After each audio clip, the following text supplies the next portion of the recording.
I will pay you real money to get rid of that first part of the recording. And we're live. Welcome to the USS Guan, our wonderful TTRPG show here on the YouTube channel in the space of nowhere else. I'm your wonderful GM Tyler, and with me is our full cast of fun, wonderful, wacky characters. Last time. Jeez, what happened last time? I was there, but it was all a blur. Where we left off, on our way back to hopefully some brief respite at DS-Fortitude, the crew of the USS Guan ran into a distress call. A ship that was caught in the wake of a comet. This comet having apparently been made of, in part, of Galasite. This Galasite comet wreaking havoc on sensors and making for a very daring rescue mission in which all but a few of the crew of the Veil, the Aurora's Veil, survived. They are now on board, being kept under the watchful eye of acting Chief of Security, So Grokel. We start the session on our way to DS-Fortitude, and yeah, actually, you know what? We're not even going to be on our way to DS-Fortitude. The journey after the comet, the sort of exhaustion amongst the crew sinks in as Sarah Mitchell. Hang on one moment. Let me take us to a different tile. This one. Oh. Is this right? It's Yeah, right. yeah. Remember, I was updating everything, so we just had to draw new characters out. Oh, okay. Everybody drop your token where you gotta be. Oh, I'm sorry, Reese. I almost cried through. Ooh. Yikes. That's rough, buddy. That is truly rough. Oh, for Chief Fox, I don't know what you're doing here. You can be back. I just looked in the crew folder. Distress on me and my household. Alrighty, let's go. I don't see my character token. I'm working on it, buddy. What do you mean?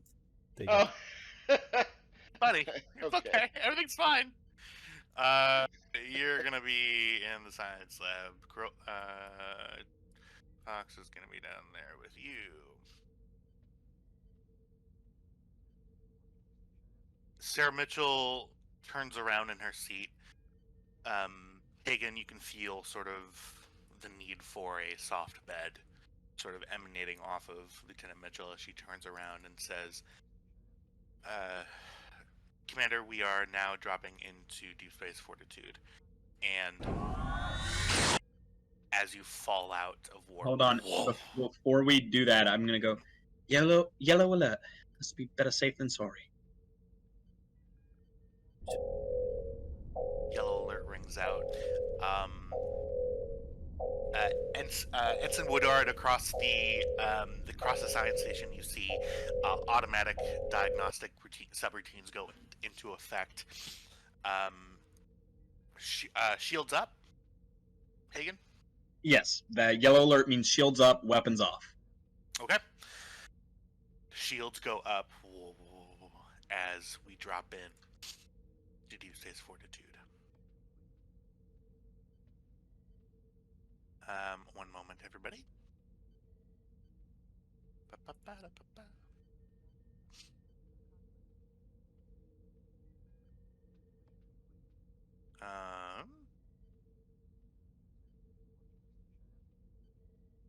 Okay. I don't have a tile for that, but you see out your view screen the ship, the DS-Fortitude, in orbit. Actually docked at DS-Fortitude is a ship that you have not seen before.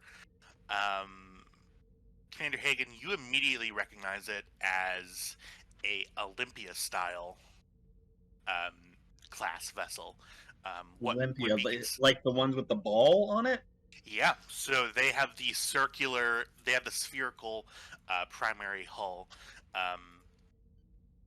One moment, everybody. Aren't they usually used for like as like medical ships or something? Medical and science, yes.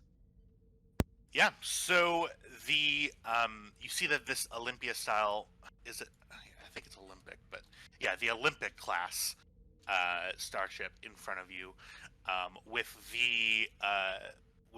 across the hull you see the USS Hippocrates.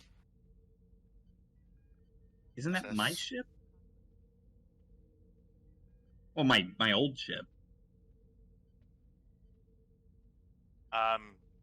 You do see the your old, where you did, I believe, a brief stint on board this ship, correct, before getting posted to the Guan Yu.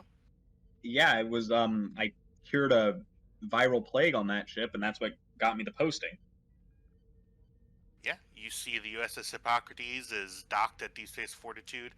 Um, you see it appears to be. Sarah Mitchell turns around in her seat and says, Commander, it looks like the Hippocrates they're signaling us. Looks like they're just acknowledging our presence and saying that they will be moving out of the way and giving us a parking spot very shortly. Tell them. Hailing. USS Hippocrates, this is Commander Kestra Hagen on board the USS Guan Yu. Is everything all right? Uh, Commander Hagen, this is Lieutenant Commander Lieutenant Commander Francis of the Hippocrates. Everything is all shipshape here. We were called in. We had received a report of some sort of outbreak on board DS-Fortitude. Seemed to have gotten it cleared up all nice. Seemed to be some sort of viral. Do I know this person? Make a from your time on board the Hippocrates. Yes. You do not. Lieutenant Commander Francis. You don't recognize the name. Understood, Commander Francis. Thank you for keeping us safe. Stand down, yellow alert. Stands down. Shields go back down to their normal ship cruising status. The Hippocrates, you see, as you're sort of moving in slowly, you see its port to starboard. You see its starboard thrusters fire, and it begins to slowly bring itself away from DS-Fortitude. Guan Yu, this is the Hippocrates. Safe sailing. Clear skies, Hippocrates. Oh, and what's the captain's name? I've forgotten. Yeah, I looked at it like an hour ago, but you're gonna need to tell me. Give me 1 second. this is. Yeah. Okay.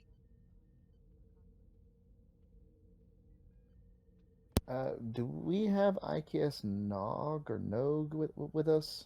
Yeah, Yes. the Norg is in tow, correct. Okay. All right. I just want to make sure we didn't actually forget about it. Right. Oh God, I'm scrolling back. Ooh. Yep. Hospital ship. CMO. I don't believe you actually gave your captain a name, but we're going to make one up right now. Okay. Tell name Captain Bob. Fredrickson that Commander Hagen said hello. It's been a while since I've seen him. I will pass your message along, Commander. Thank you very much. And you see as they move away, heading back towards, actually in the direction of Klingon space. They look to be making some sort of journey that way. You get a hail from DS-Fortitude's command console, and on the screen, you see a familiar face. Admiral Yannick. I hope. Yes. That would be really funny, wouldn't it? Right. Um, again. I didn't update the token, but we're just gonna leave it. I work so hard. Kid. Wait, he's Admiral, an imposter. He doesn't look anything like I remember. your token was so good though too. Admiral Yannick pops up and says, "Commander, I see the Guan Yu is back on from the survey mission. Is that correct?" What the fuck is going on? Can I roll? What is do you mean, this? What survey mission? Yeah. You Can see, I roll? You see Admiral Yannick smiles at you. Okay. Yes, from the survey mission. It went well. Raquel just kind of like looks at the power supply on his disruptor, just to see if he actually used it. Fuck out of here, son. And See the face of Admiral Yannick change. Whoa, whoa, whoa, whoa, whoa. Just kidding. It's a Folian! Ah! Why is his face melting? You see Admiral Yannick say, "That's good to hear, Commander. I look forward to a briefing once you have docked and made preparations in sickbay." You see he blinks. Can I get a read on him? Is he all right? Yeah. Go ahead and give me Insight Command, difficulty...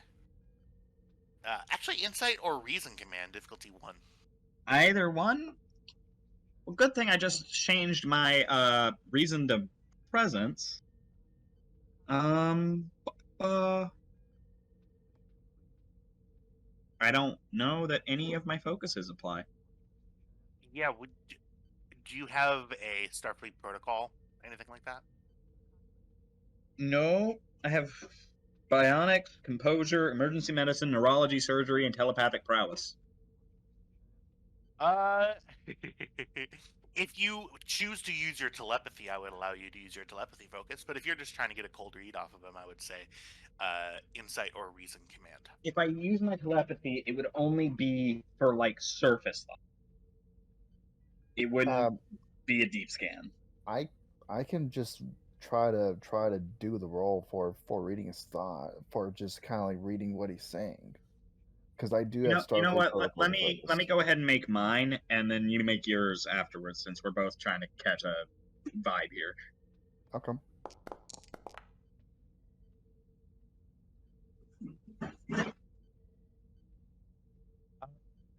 Yeah, Rokel, what exactly are you trying to glean from Admiral Yannick? He's trying to glean if there's anything suspicious about this guy. Anything what he's saying that might be suspicious or anything like that, you know? Yeah, go ahead and give me the same roll, either Reason or Insight Command. I'll give you Insight instead, and I'll give you Insight Command. Criminal investigations for Starfleet protocols as focus. I would actually, you have a Starfleet protocol focus. I would actually reduce the difficulty down to 0. Okay. Mm-hmm. Alright then. So I'll go ahead and roll. Hey, there's the momentum. Okay. One moment. You actually know of a.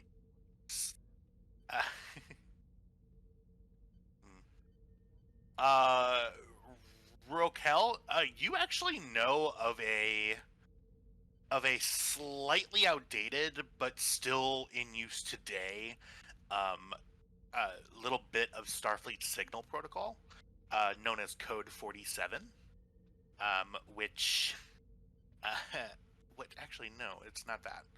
It's Oh yeah, it is code 47. So it is basically no uncoded transmissions when um, when there's a possibility of outside outside interference Oh or. no, I was asking if he's like physically okay. Oh, okay. Yeah, that'll be a different. I'll give you a glean on that. But Rokel, you get the feeling the way he's cueing with his words, and you can definitely hear. I mean, he is a human Vulcan hybrid. You can see that, Rokel, but Yeah. you can hear in his tone that he is trying to be as specific as possible, but not choosing his, not saying the word. You see the to put it another way, he's encrypting his speech by not speaking directly. You can see like there's emphasis that he's using to be like wink wink nudge nudge. Hear what I'm actually trying to say. Okay. Is what Raquel will motion to the commander to try to mute the the the comms, or try to mute the screen, not turn it off, but just kind of mute it, because they can do that in Star Trek. Star Trek, I believe it would be Tactical's thing to mute. Oh, I don't. Probably Or if communications. You can just thing. mute the mic. Yeah. Like they just can't pick up from our thing and then just speak. It's the camera's on me, not on the entire bridge. Yeah. So it's up to you. Yeah, Rokel, you motion over to the commander. Uh, what kind of motion do you make that means mute? Are you fluent in sign language? I am not very fluent in sign language. Yeah. I'll just try to like do kind of like I'll try. Oh my gosh. I'll say that Hagen's able to telepathically get like, hey, I'm trying to talk to you and not let Yannick hear. Yeah, I just I click on my console to mute the mic for a second, and or actually I don't even mute the mic. I just telepathically to him. I go, "What is it?" Yeah, Rokel, you hear in your head, you hear this voice, and you think that you can respond back to it in your head. He is absolutely like dumbfounded, like what the heck? And he's not sure if he can trust that, whatever his voice that's going on. It's Commander Hagen. I'm a telepath. I'm a particularly powerful one. Please, what is it? Okay. And all the while, she's continuing the conversation with the Admiral. Well, I believe he is following a really old Starfleet protocol, Code 47, which according to that regulation is to encrypt speech.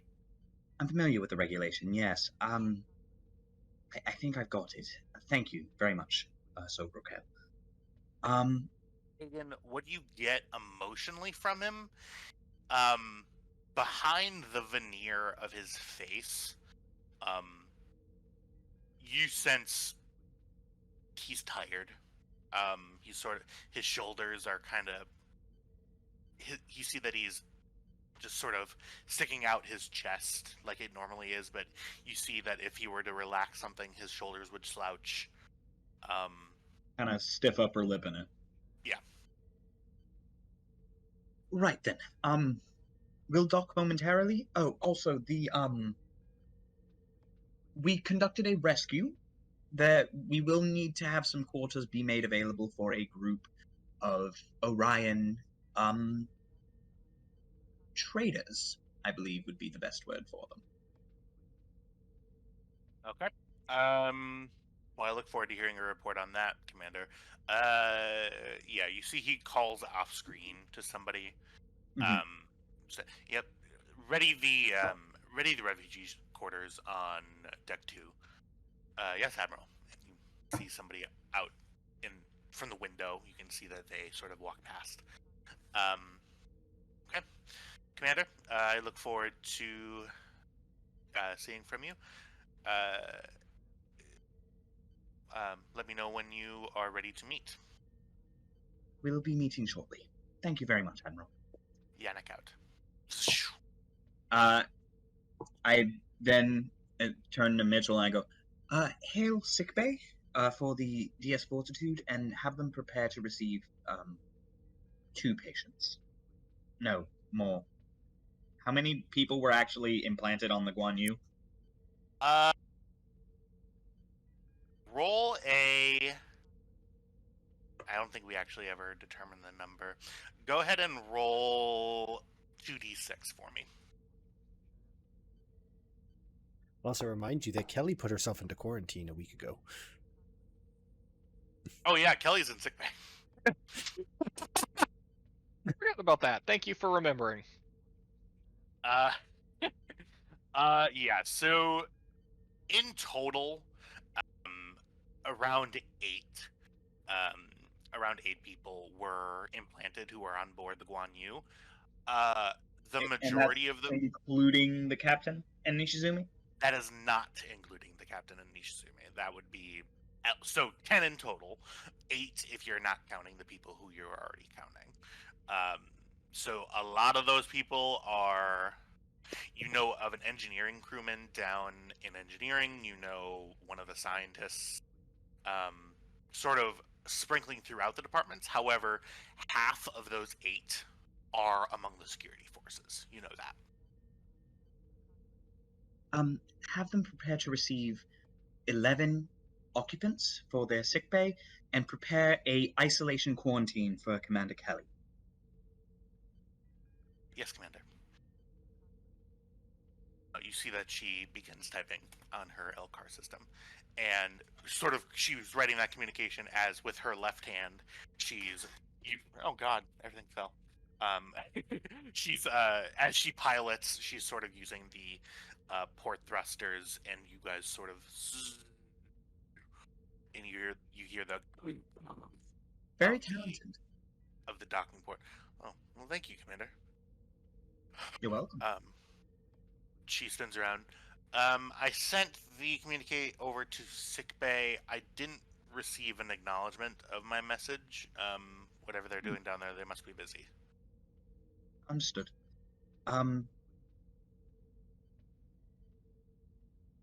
All right then. Just let me know if and when they respond. And take us into dock.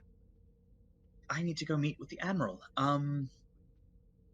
Actually, I believe Sarah, Soak, I've lost the plot here. Rokel. So Rokel and Woodyard, you're going to be coming with me. I still need to report to my own commanding officer.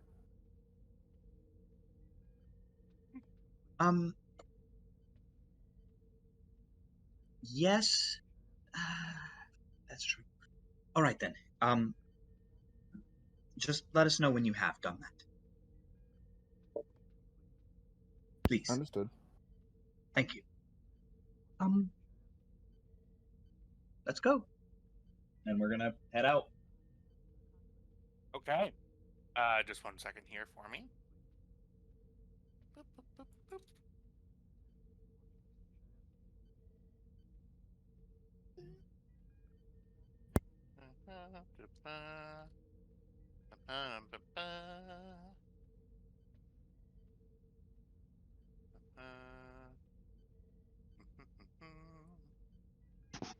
Okay.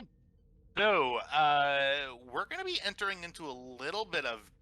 Well, actually, no, not now. We got some actual stuff that we need to take care of first. But give me 1 moment. I'm actually going to step away for just 1 moment. I'll be right back. Oh dear. Oh dear. Commander Hagen tells Lieutenant Mitchell to prepare DS-Fortitude sickbay to receive 11 patients. Commander Hagen openly acknowledges how talented Sarah is with her hands for the whole bridge to hear. Commander Hagen has the D&D equivalent of 5 levels of exhaustion. So maybe Commander Hagen can be forgiven. My goodness. Just count yourself lucky that Kelly wasn't there. Kelly being the only awake person in sickbay.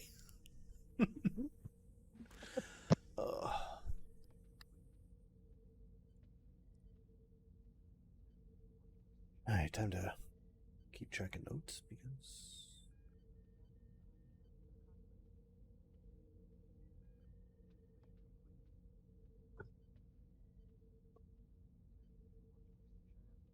I feel like that kid from Holes.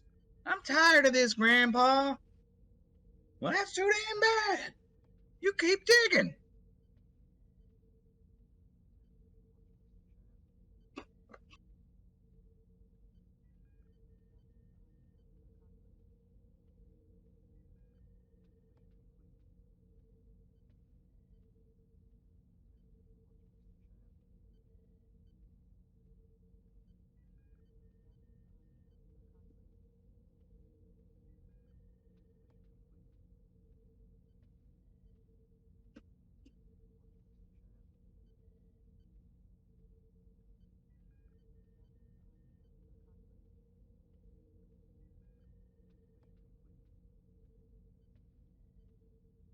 Ah, there it is.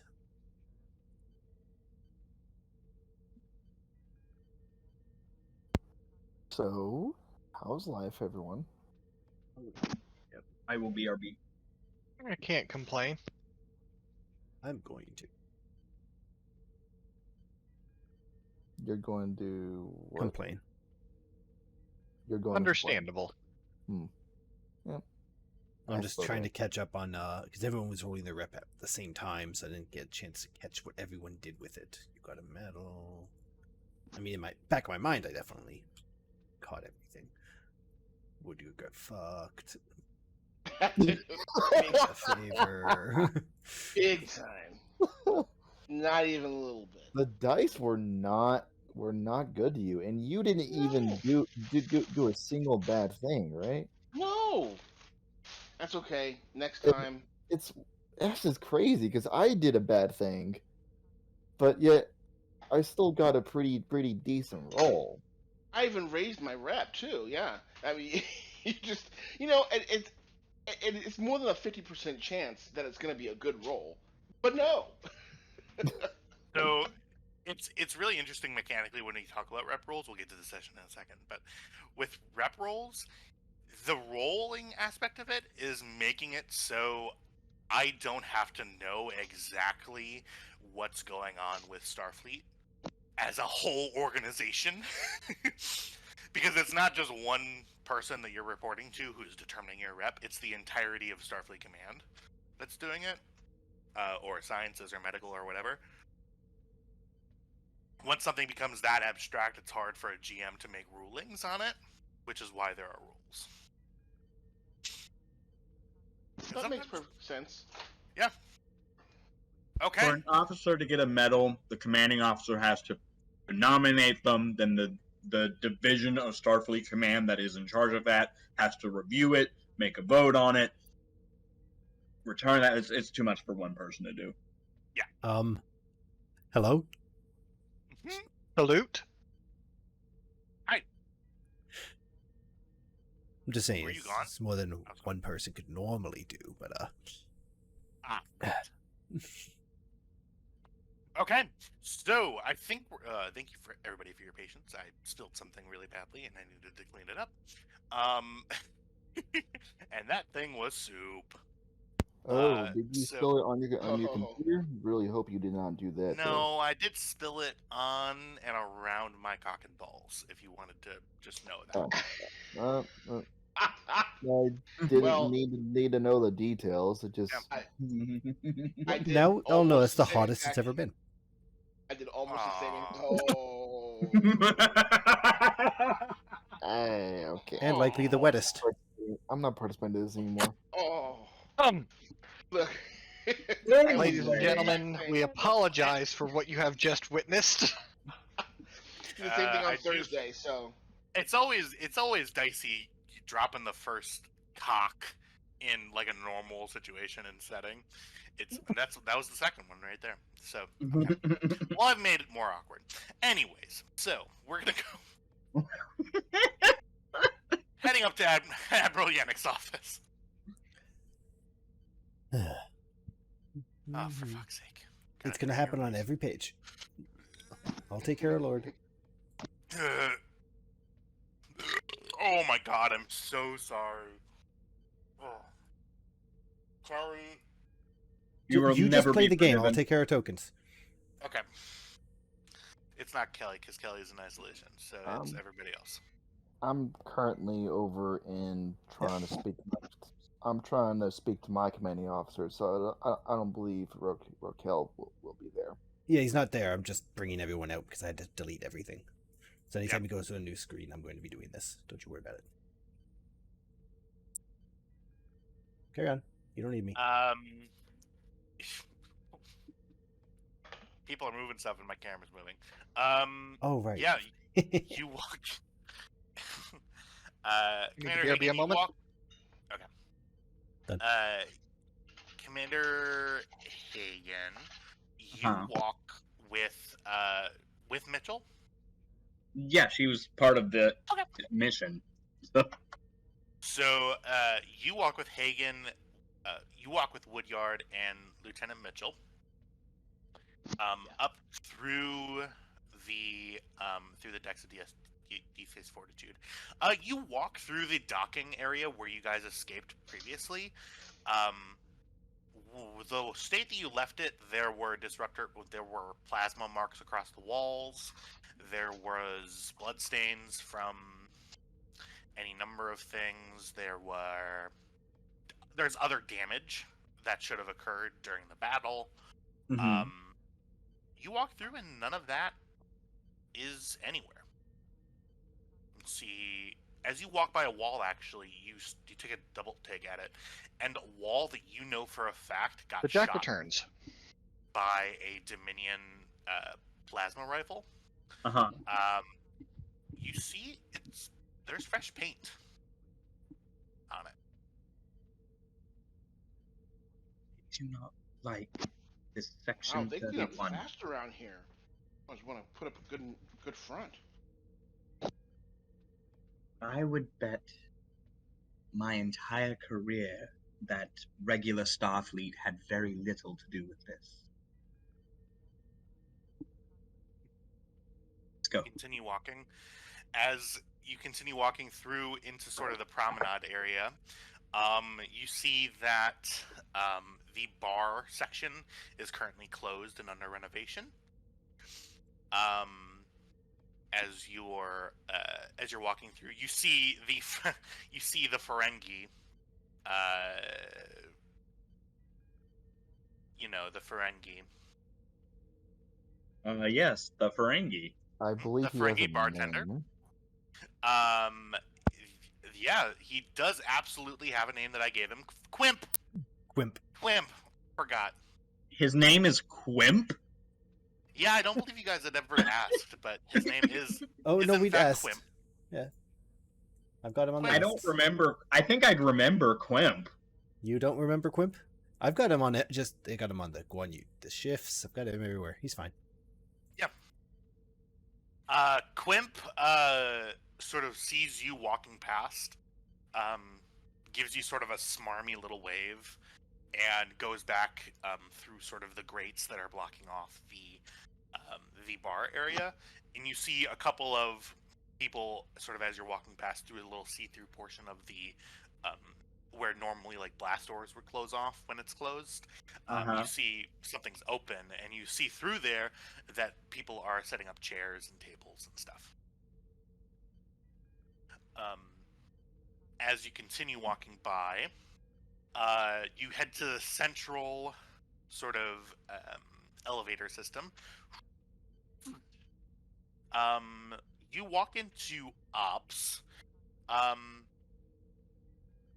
Last you remember, Ops was flooded with some sort of noxious gas. Uh-huh. Not so anymore. You see, a couple of officers look at you very quickly and then just look back at their stations. Do I recognize as any of these officers as the security officers that were going to shoot me? Oh yeah, you do see one of them. You see It'll be a the very one awkward what- conversation. one guy at the tertiary. He's standing at the tertiary security, sort of like more internal security than external security. He sort of looks at you and nods and goes back to what he was doing. Just the slightest narrowing of the eyes, then I move on. I'm sorry, I just kind of think that would be a very awkward conversation. Hey, weren't you the one who shot me?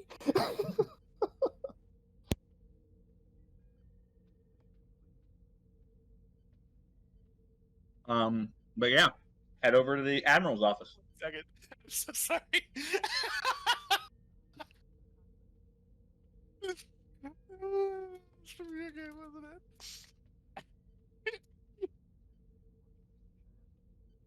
Well, all right, it's that way now. I don't care. Yes. Kyle knows what I'm laughing at, but we're just gonna keep moving forward. You make it to Admiral Yannick's office. You see through sort of the window as you're walking by that he's sitting at his computer terminal, just sort of sitting there. And you meet the door.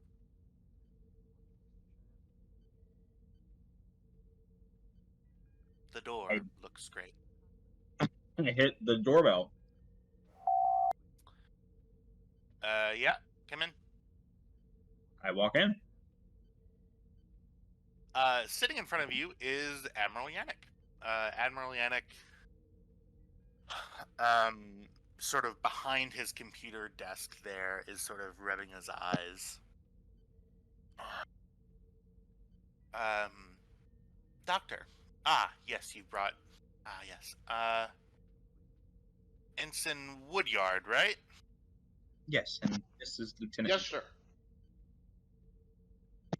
And Lieutenant Mitchell, I believe we've met. Thank you all for coming. Can I offer anybody any refreshments?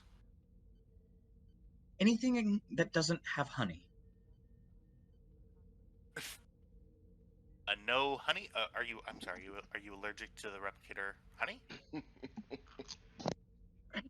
It's a long story. Some chamomile would be fantastic. He sort of points to the replicator that's in this wall right here. I go over and order a cup. Sarah, do you want anything? I'm fine, thank you. Take my cup. I'm fine too. Looks like a wonderful cup of chamomile tea. No honey to speak of. I drink it slow. So, Commander, I feel like I need to clear the air a little bit. Yes, that would seem to be in order. So, he sort of looks down, and you see the carpet sort of where right where Titan is standing. You see a really, really clean carpet, cleaner than the surrounding carpet. He sort of looks at that little patch, looks back at you and says, although I was not in my right mind at the time, I do owe you an apology. Apology accepted, Admiral. And there's nothing to forgive, but you are forgiven. Well, I did stab you in the neck. I would argue that it was more the Dominion mind control device that was suffused throughout most of your cerebrum that did that, but... Yes, well... Things gone now anyways. our mutual acquaintance in the medical field sought to that. I'm sorry, mutual acquaintance? Oh yes. I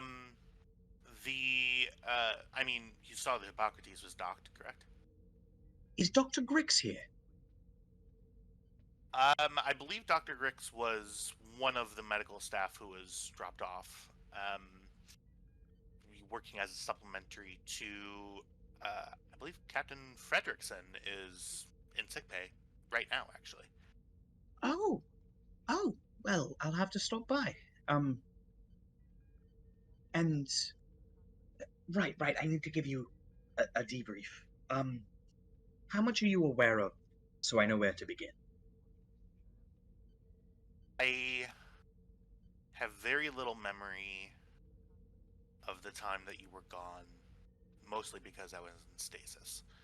But what I am aware of is that, and before I continue, looking at you specifically, Titan, Admiral Yannick says, not only is this classified, people higher up than I am in Starfleet would insist that you not be in the room. However, considering the fact that hopefully you'll be serving out here for a long time, we're going to have to get used to meetings like this, Ensign. I appreciate the confidence, Admiral. Admiral Yannick actually stands and says, "You understand anything that I say to you in this room, anything that is discussed about this or about anything else that I don't say is classified. You understand where I'm going." Absolutely.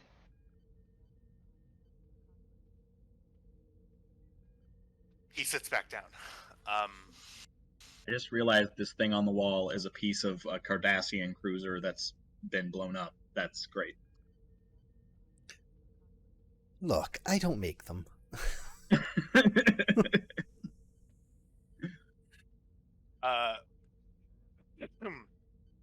He actually sees you looking at the hull of the Cardassian sort of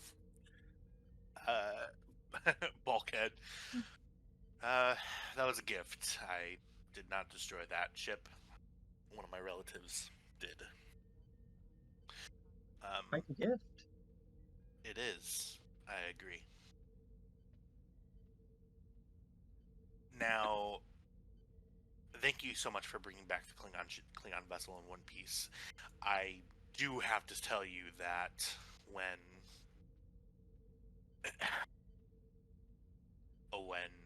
Commander Czech saw that the ship was missing after the battle, I had quite the shitstorm of Klingons running through here.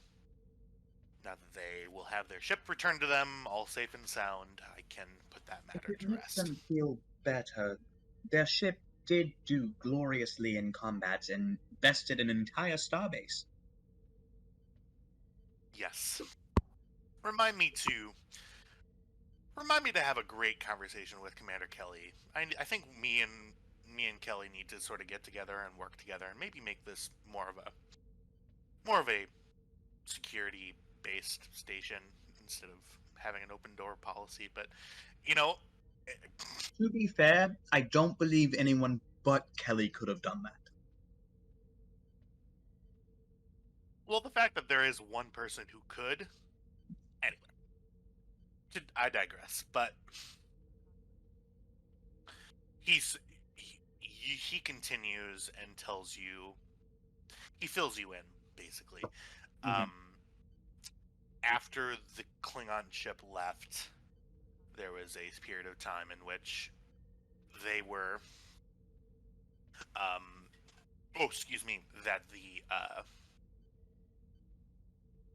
that DS-Fortitude was sort of recovering from the attack. A lot of the senior staff was gassed from Kelly. She those who tries very hard to hide a smirk.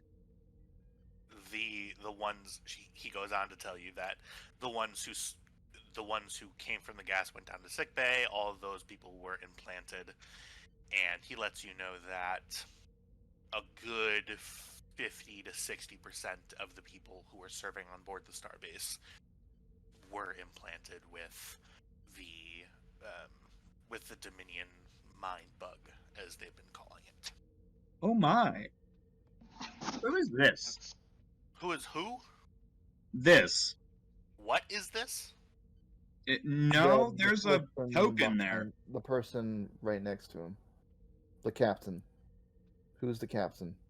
Hit Who's the refresh. It was an accident. Just hit refresh. That character there. It was a Drago. It was incorrect. Just hit refresh. It should go away. Oh, okay. That was someone we met a while ago. There was like a 5-pip admiral on the board. I didn't know who that was. That certainly was not. Yeah. Just hit I had F5. no idea. I couldn't even see You it. know what? I went to do that, and now my screen's gone. So, pardon me. Wait for it. Just move my character around while I'm trying to figure out what's going on here. Oh, okay. Now he's gone. Yeah, Go on. sorry. Titan, just wait for your screen to load. Yeah. He lets you know that through the workings of the USS Hippocrates, under the very, very helpful doctoral supervision of Dr. Fredrickson, Captain Dr. Fredrickson. Yes, that Captain Doctor, just like I'm a Commander Doctor. worked through and was able to de-implant the people. You notice as Admiral Yannick, he tends to shy away from some of the medical stuff. You get the sense that he doesn't know how they did it, which is interesting to you because you looked at it for a good long while and could not see a practical way to do it without killing the patient. However, you are currently sitting in front of someone who was implanted but now isn't. I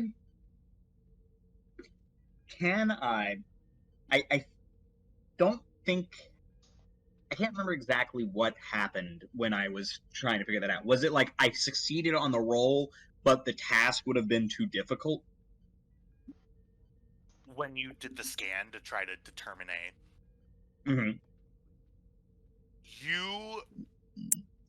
so the information that you got from the roll, and I believe it was a really high difficulty roll to even get that information,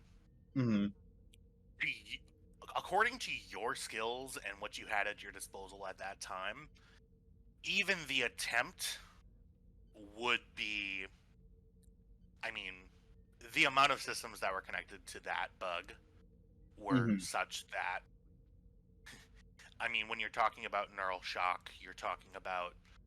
Right, like this is, not only is this surgery, it's neurology, which is my field of expertise. And even I was like, this is... You didn't even know where to start with it. Right. And you studied those scans for a while. Right. Yes, I'll have to have a talk with Captain Fredrickson. Give me, I will give this to you since you're asking about it anyway. Go ahead and give me a reason. Ooh, it's gonna be really mean. Give me give me reason medicine. Difficulty of 3. Okay. I will give you a momentum. Okay. And a momentum to get a dice. Give you 2 threat to get another dice.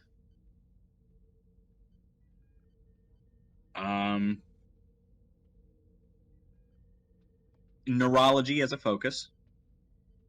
This actually doesn't have to do with the medical scans. I'll tell you what I'm offering. This is specifically in relation to Dr. Fredrickson. Okay. Would surgery apply? This would be more of an interpersonal thing.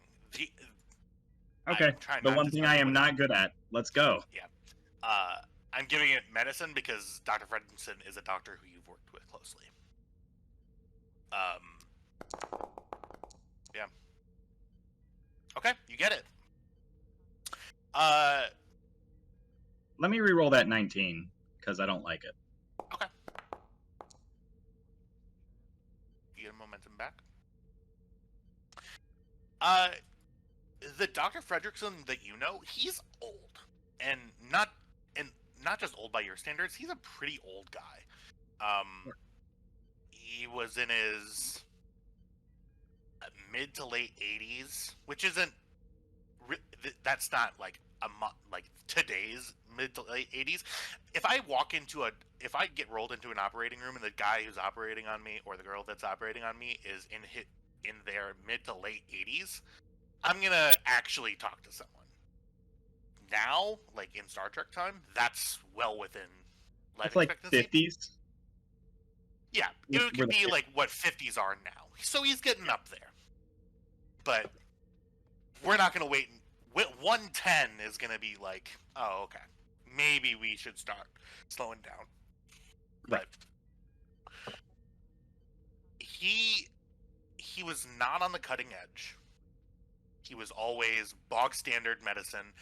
You were so much on the cutting edge out of medical school that you learned a lot from him just because he stuck with doing the basics really, really, really well. And Right. he was an amazing chief of staff for his entire medical ship, which an Olympics class medical ship, it's the whole fucking thing's a hospital, basically. Right. Right. So yeah, he was a great chief of staff and a great captain. He was a good to He's great a good doctor. Yeah. But he's not a not savant. He's not on the bleeding edge of medicine. Right.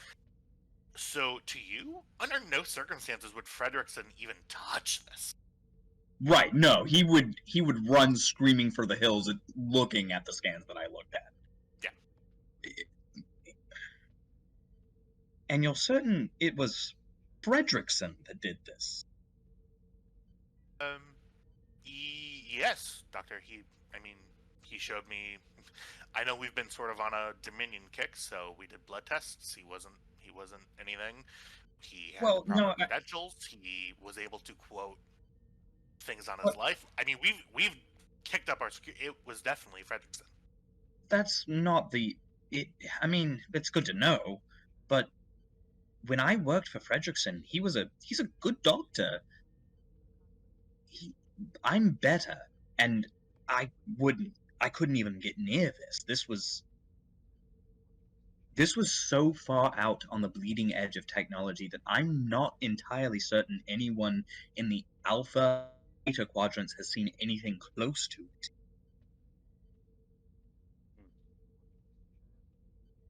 Fredrickson's good, but he's not that good. I don't know what to tell you, Commander. He was there. I saw him. I shook his hand. I'll have to look into it. Thank you, Admiral. That's good. So for us, we are mutual acquaintance with Can we say their name or Whose name? well, that's the question, isn't it? I was approached by some individual who claimed to be from something called Section I'm 31. gonna stop you right there, Commander. I'm aware of what you're speaking about. The answer to your question is yes. Okay, then. He informed me, rather, that they would be working to assist in the recovery of the station, and that we were to go and find the Guan Yu, which had nominally set off in search of us. However, it was headed towards what's the name of that planet? Vanguard. Vanguard. It was headed towards Vanguard. As far as I could surmise, the Deus didn't believe that the changeling was dead, and was looking to recover his founder. We chased him to Vanguard and managed to land on the planet. Kelly took control of the Guan Yu, we were able to get our supplies. We followed them down into the prison facility, and ended up in combat with some Jim'Hadar and Captain Edwards. He was under the influence of the same kind of device that you were, and in the course of the combat, threw a grenade, a photon grenade at me, and Ensign Reese dove on the grenade, saved my life. I was able to subdue the captain and terminate the Jim'Hadar. I'm sorry. And at this point, you can see that Hagen is has to subdue a tremble in her hand. Mitchell actually walks up behind you and, without a change in her face, sort of puts a light hand just on the, not on the, right above the small of your back. It does help ground her, and she takes a breath. And after that, I pursued Deus into the interior chamber, and convinced him to not release the Varank. At which point, he seemed to self-terminate via some embedded genetic trigger.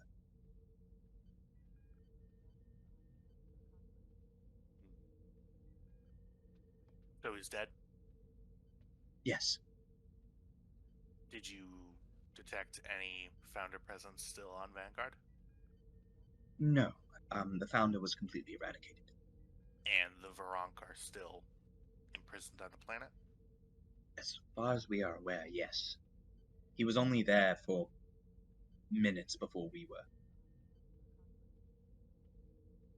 Okay. Well, I think it's safe to assume that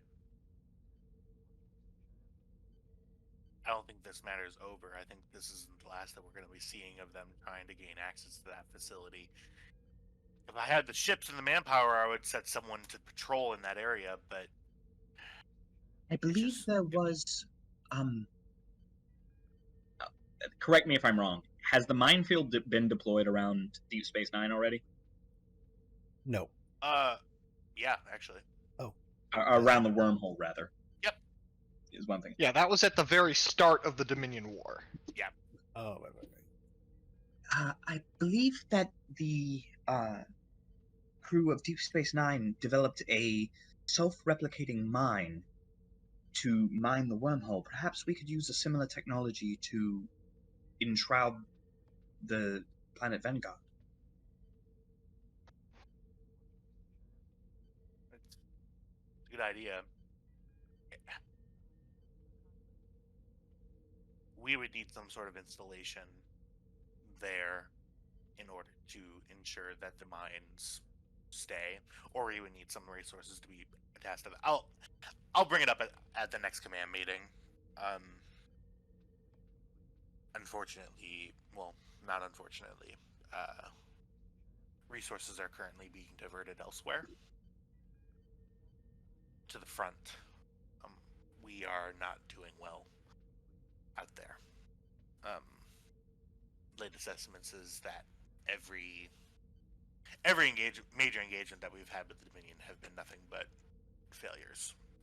Their weapons, the amount of ships that they were able to get through the wormhole before he mined it, the Cardassians jumping in and assisting. It hasn't been good. I'll What bring are this we matter looking up. at in losses?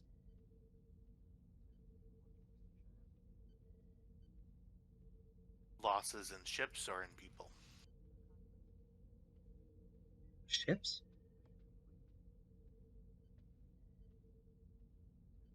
Losses. You see, he taps a few buttons on his. Just one moment here. Well, I know that Has that one fleet been wiped out yet? trying to find right now.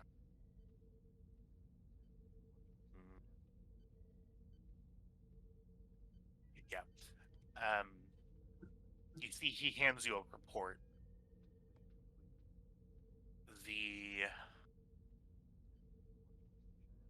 The 7th Fleet, which is our main battle fleet in the center series of the front. The Dominion is advancing and conquering systems. One of them is the Tira system. The numbers that we've got, the fleet before the battle had a fleet of 112. Half of them were Akira-class vessels that were outfitted for combat. The other were a part of the Frankenstein fleet that was set up and jerry-rigged for combat. Out of 112, only 14 ships made it back. We lost 98 vessels? Yeah. How many men? I'd just like to note, out of character, that I'm offended that you think the Akira class would offend itself, do so badly. That I'm was an Akira actually the class 7th fanboy. I agree with Jack on that. Well, I'm We all glad to know agree. that you think so. God damn it. You're Yeah, an actually, enemy I this think day, that- sir. I think you guys are just being real dumb. I think, GM, I think you're wrong on this. I agree. You'd think so, right?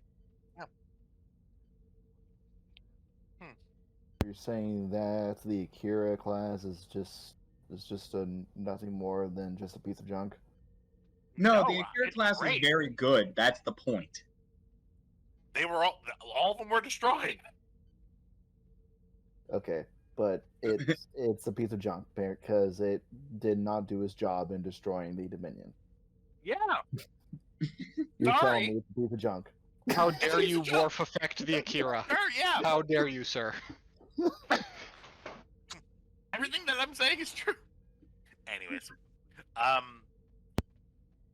you see Admiral Yannick rubs his eyes and said, "Yeah, it would be thousands.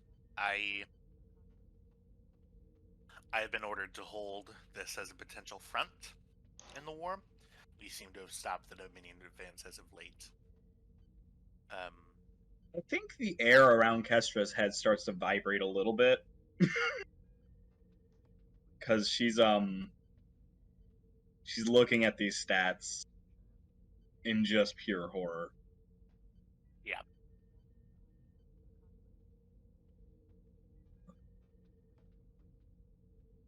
For sure. Yeah.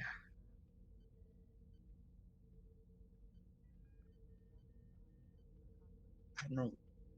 Why are we here?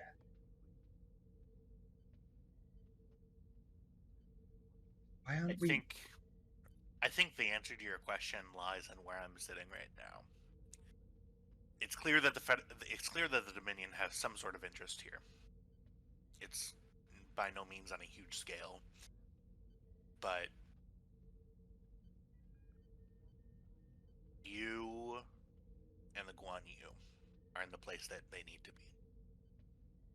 Without you guys here, this would be a Dominion station. They'd be fighting on two fronts, for all I know. And it's our job to hold the tide.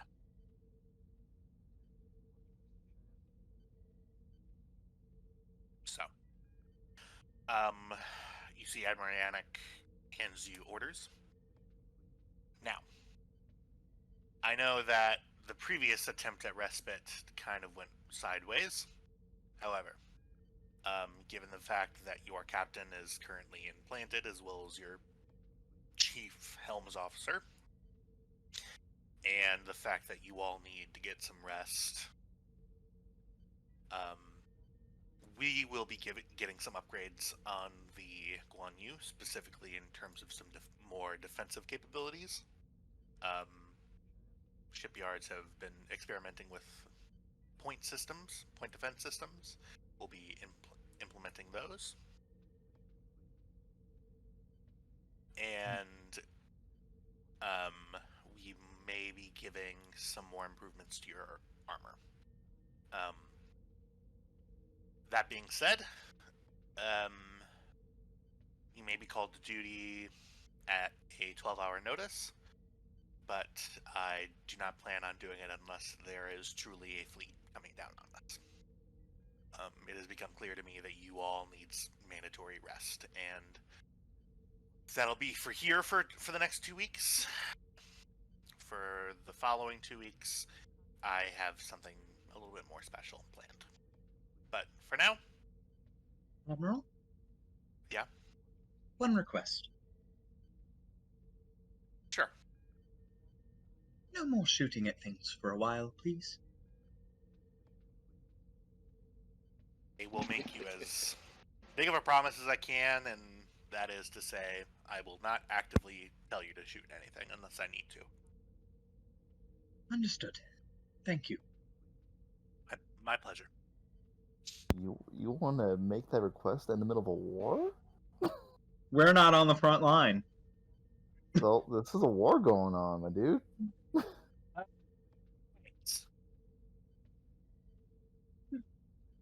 So, you guys want to see something cool? Yeah. Give me 1 second. Yeah, it's gonna take a minute because there are no fucking tokens anywhere. Are you going to show around us this an time would be entire- when all Starfleet ships are starting to get outfitted with quantum torpedoes too. Oh, don't you worry. I got you covered.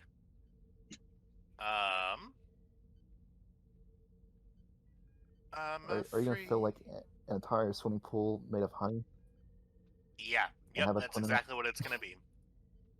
It's going to be a swimming pool full of honey. Apologies, everybody. Just getting the next scene set up. Rokel, I believe you wanted to go and speak to your commanding officer. Yes. So,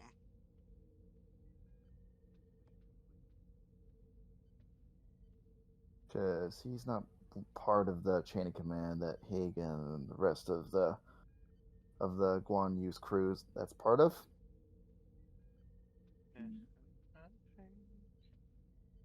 okay.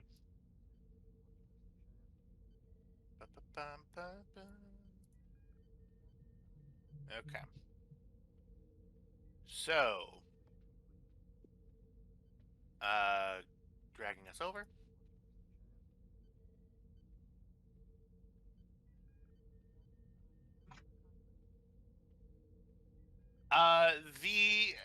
As you ask the ship's computer, Rokel, where your crew are, you, let me find where, god damn it, so many folders. All the folders, go away. Go away, folders. There's Rokel. Rokel, you walk into where the ship told you that you needed to go, which is the bar area. You can see that this area, like the table area and like this stuff here, is all sort of, you see people are moving tables and chairs into the area. You can see preparations for some sort of event are taking place. However, you can see at the bar are a full complement of Klingons, including... moment. That's not supposed to say Klingon, that's supposed to say something else. Yeah, if you don't change the prototype token, then they're going to pop out with whatever prototype you had. You know, you say all this and you act like I'm going to remember it. Oh, I'm fully aware you're not going to remember. I'm recording it for prosperity. Posterity. I think you mean posterity. Yes, thank you, Yes. Jim. Fucking idiot. Just kidding. My mic doesn't pick up the letter T.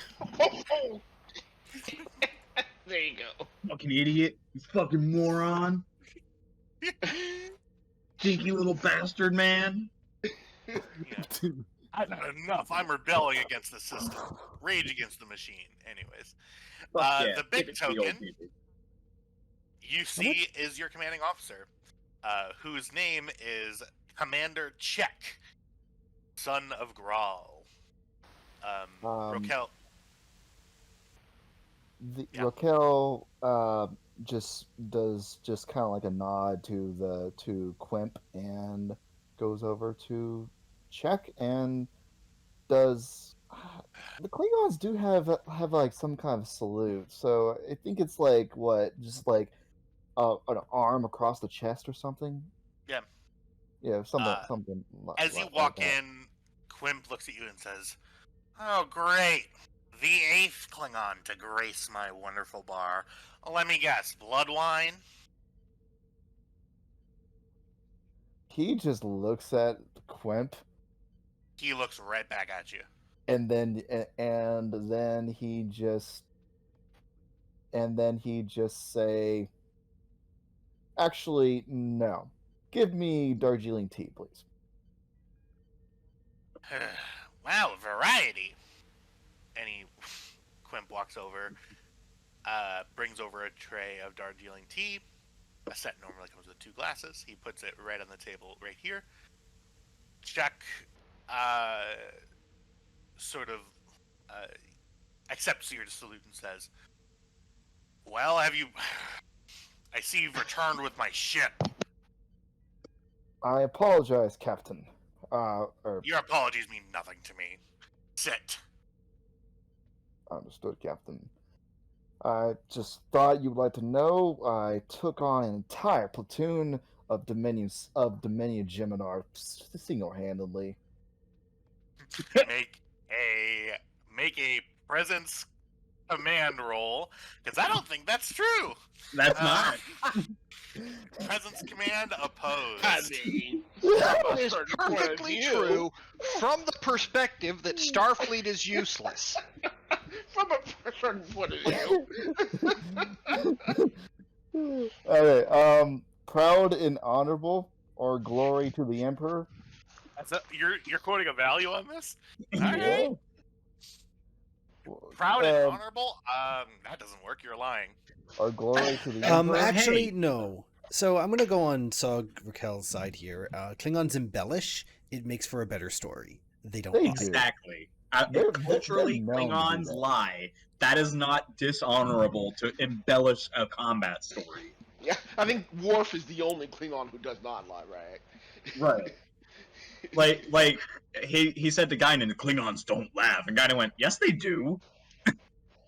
You don't laugh. Yeah. I'll give you proud. You have pride in yourself, sure. Proud and honorable, I'll take that as a value, sure. This is going to be opposed again, so this is, are you going to be buying any more dice? Do I get that that value or no? I did not. Yeah, hear if you want to that. spend your determination towards that, sure. Okay. And I do not have a focus in this, so. Okay. Yeah, no, I don't have a focus. Hunting, maybe? No, probably For not. sure not. Nope. Yeah. Alright, For sure so no. I'll go ahead and give you.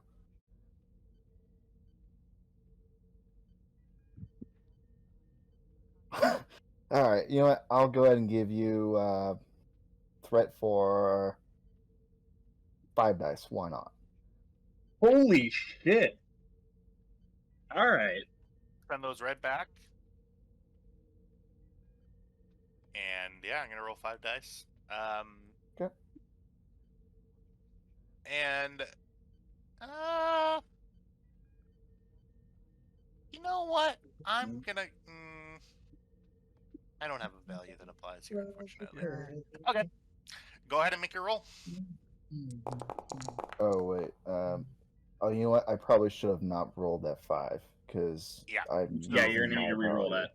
Yeah, Yeah. reroll the pool, so make sure you only have 4 checked, and then the checked box for the value spent. Okay. Holy shit. Okay. Uh-oh.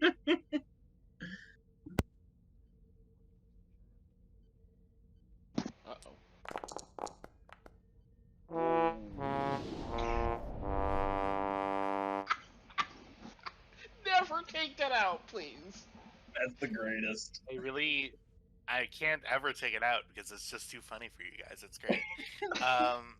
So A tie with a complication. That's gotta go to Soak. So that does go to you, Rokel.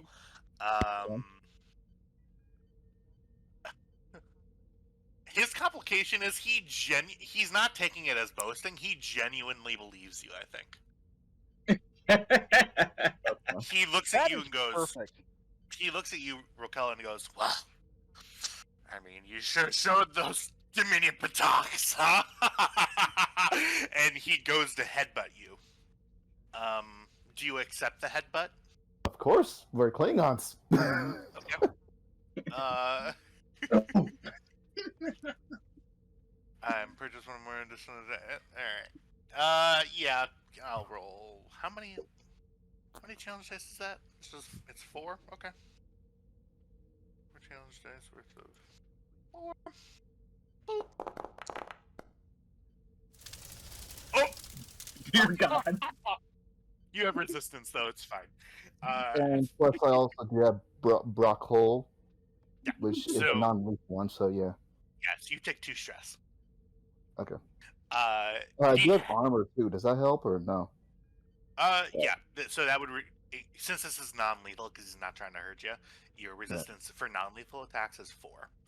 So he hits you right across the thing, and he goes, tea, really? Get him blood wine. Very Goes, well.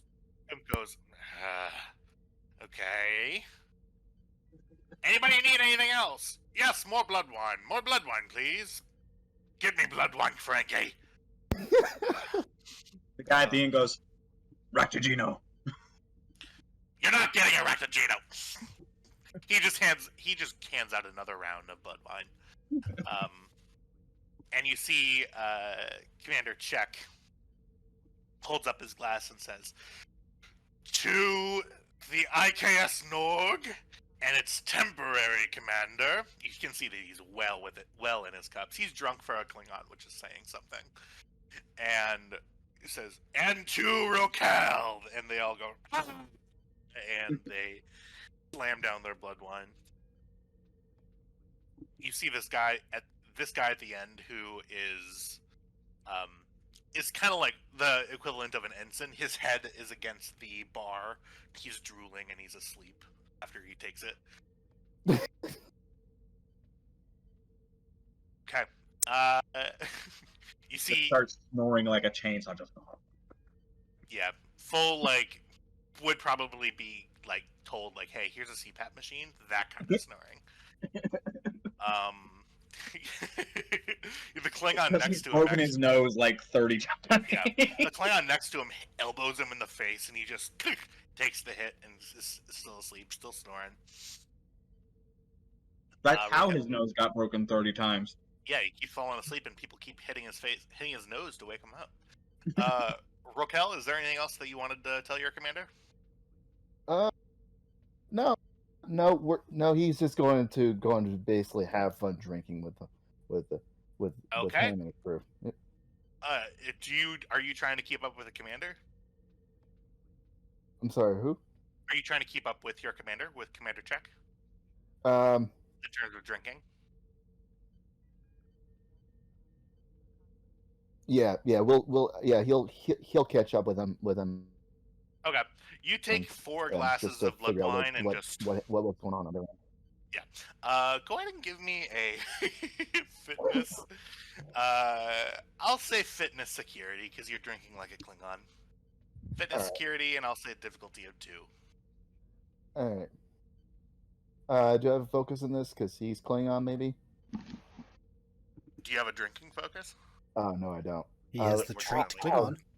Yeah. The that's trait, what- the trait Klingon lets this be fitness security Okay. instead of fitness medicine. Oh, okay. All right. Fair enough. All right Nice then. try, though. Difficulty 2. Yep, I need dice. I'll give you 1 threat for bold. Okay. All right. And go ahead and roll. Okay. No momentum generated that time, but it's still a Oh. success. Re-roll Oh. that 19. Yeah, go ahead.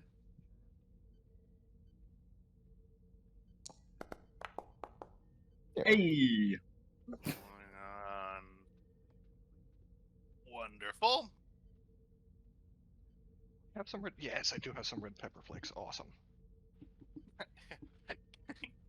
It never ceases to amaze me how much Kelly cooks during our fucking sessions. Look, it's about at dinner time. And you see, as you get caught up fully with the commander, he leads his crew in a song, the lyrics of which are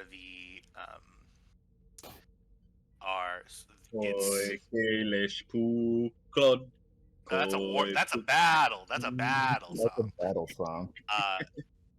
And he leads in a drinking song. I won't massacre the Klingon, but the lyrics of which are, "And the blood was ankle deep, and the river scrawl ran crimson red, on the day above all days, when Kalis slew evil Molo, dead."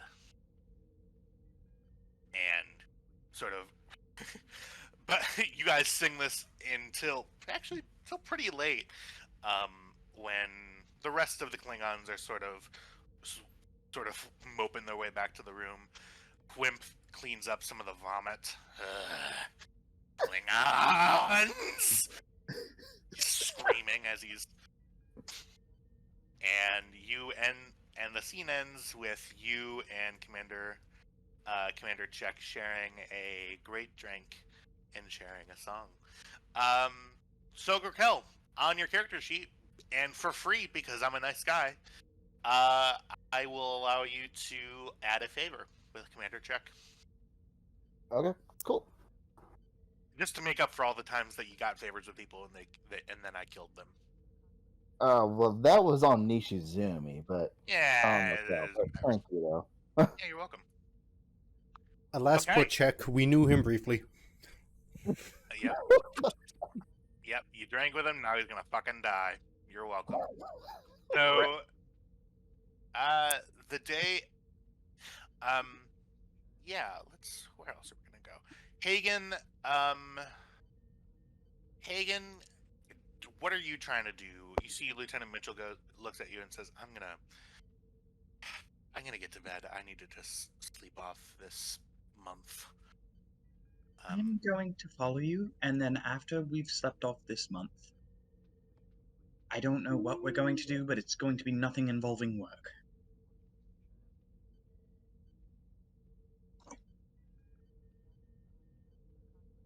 Hello? Yeah, I'm here. You see Mitchell actually, as soon as you say that, Mitchell looks at her pad and says, "Oh, you're gonna receive a," and then you hear a, "Come over your comm badge, Commander Hagen." Just the silent screaming gif inside her head. Mm-hmm. Clicks the badge. This is Commander Hagen. Yes, this is Dr. Fredrickson down in sick bay. I figured you would want to visit an old friend. Yes, Dr. Fredrickson. Yes, I will be down presently. Just hold on one moment. And I'll be down there momentarily. One moment, Dr. Fredrickson. And it is good to hear your voice again. And I click the comm badge. I put like both of my hands on Sarah's shoulder and just go and hang my head, and I'm just like, please save a spot for me in the bed. Lieutenant Mitchell's eyebrows go up and she says, okay. Thank you. Oh, no. Dr. Fredrickson talks. And talks. Yes. You see Mitchell gives you a sly sort of smile and walks back to her quarters. I head down to sick bay.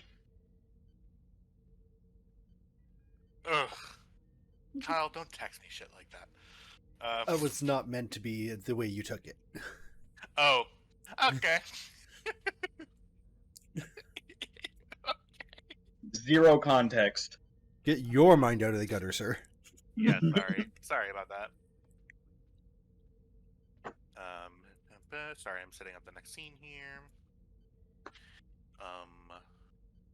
Where's our guy? Where's our guy here?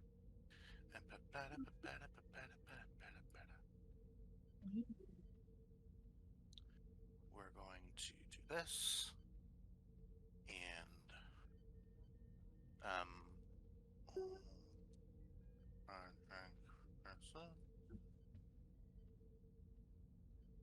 give me one moment, everybody.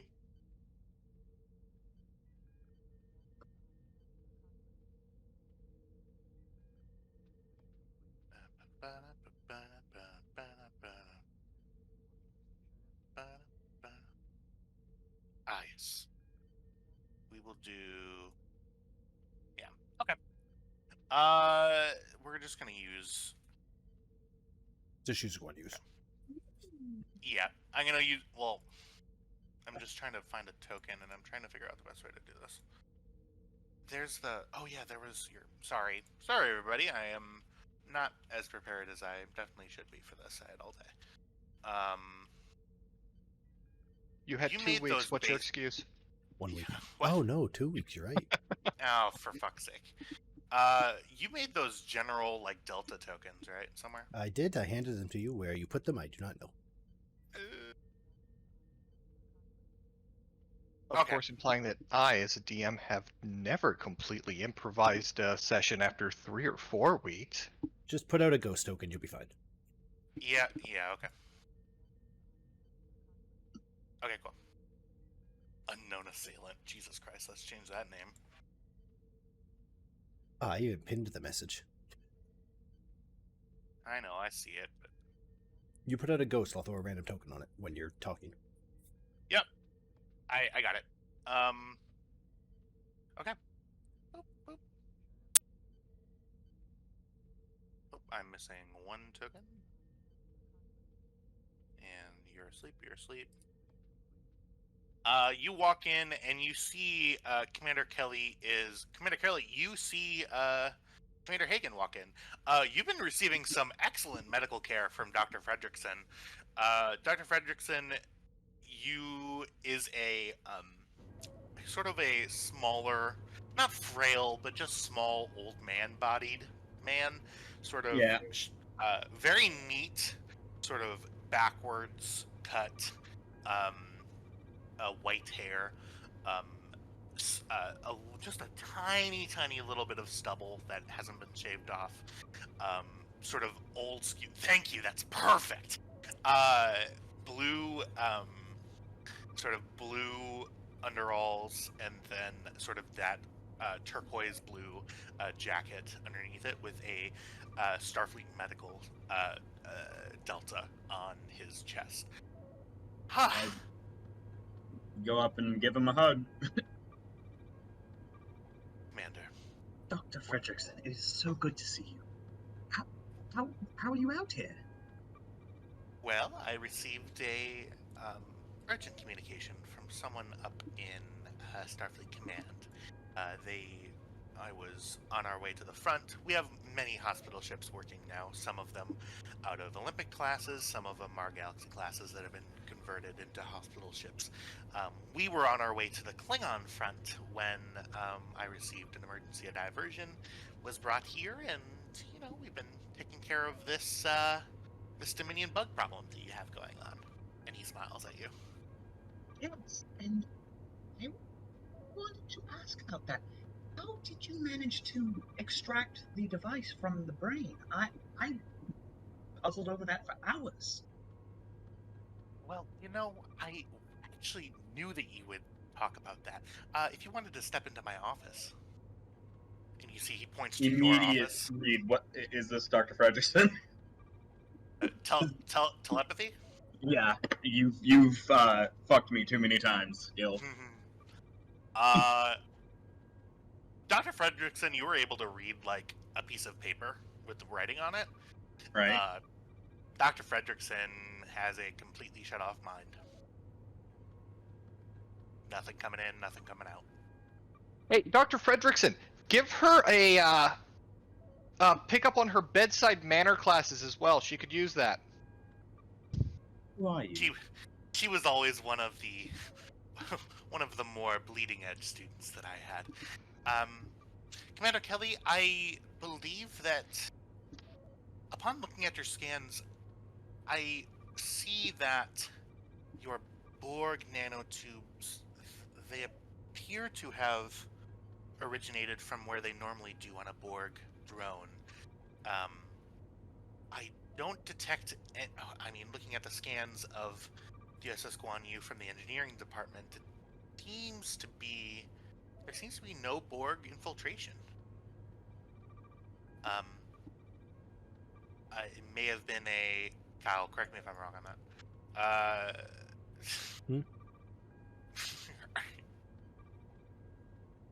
Oh, right. It appears to have been some sort of maybe a latent reaction. Unfortunately, it's not necessarily my field. I know that you don't have a counselor on board, but Commander Kelly, if you ever need to speak to someone about, and Kelly, you get the feeling that he's leading you down the area where talking about our feelings might be the thing that might help. At this point, she's like, "Yeah, that's probably a good idea."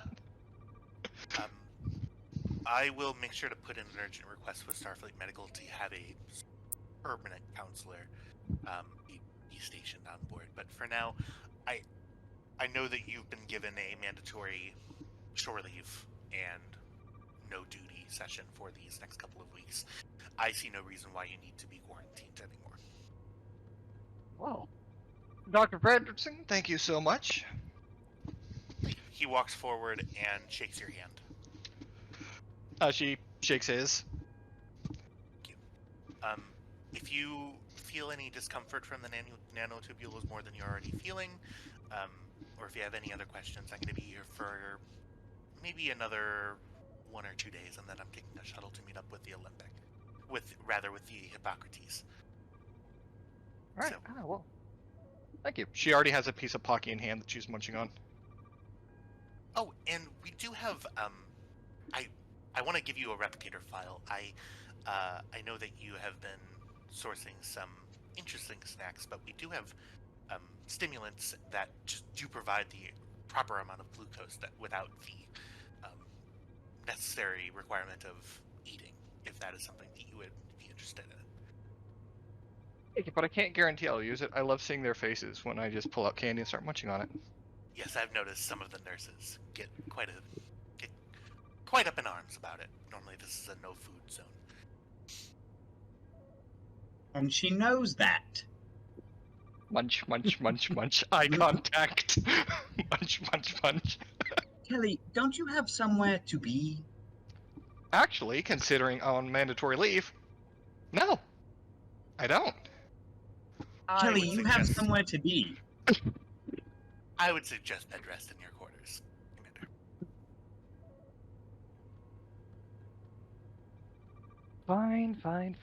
Fine. If you're gonna be like that. Thank you. And you see Fredrickson turns away and walks into Kelly's office. Or Hagen's office? Yeah, that's what I meant. Well, no, we're on DS-Fortitude. Just using this map. Anyway. Because I don't have a medic. Kelly leave? Yes, Kelly leaves. As soon as the door closes, she turns back to Fredrickson. Who are you? Have a seat, Commander. The same smile permeating. I think I'll stand. I think you'll sit, and a different voice entirely talks to you. One that you notice and recognize. You Pinches see, the bridge of her nose. you see a holographic face begin to ebb and flow off of Dr. Fredrickson's face. And appearing before you is not your wonderful Dr. Fredrickson, but boop. Hagen pinches the bridge of her nose and sits down. You see, he puts a button and a sterile field and security field come up in this door and in this door. So, Doctor, how did I do? Well, you fooled me momentarily. However, I knew something was off because Dr. Fredrickson couldn't pull off that surgery if his life depended on it. Oh, trust me, I'm fully aware of Dr. Fredrickson's whole deal.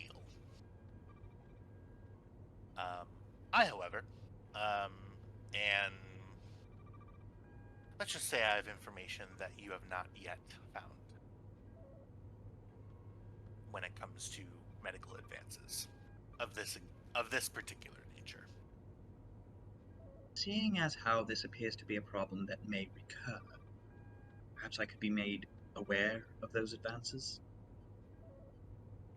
I'm afraid that while Section 31 gives Starfleet Protocol a wide berth, one protocol that we happen to follow relatively deeply is the temporal variant. So unless you want a literal probing, I would cease asking questions about that until I've been given authorization to read you in. Will you request that authorization? I think you and I need to start getting into the area where maybe not trust, but just a general antipathy can come between us. So much so that trust begins to develop naturally. Don't you agree? I can understand that you are, at present, the enemy of my enemies, and as such, I can work with you. Enemy of my enemy. We're sort of test driving that over at 31 as our new motto. What do you think? Seems apropos. Well, I have been given authority by the authorities that I am beholden to have you witness the procedure as I do it on your crew who are currently unconscious out in the area out there.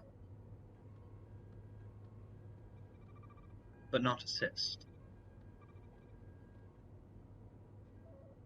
I will allow you to stand and watch while I cut them open. It will be a very short procedure for them.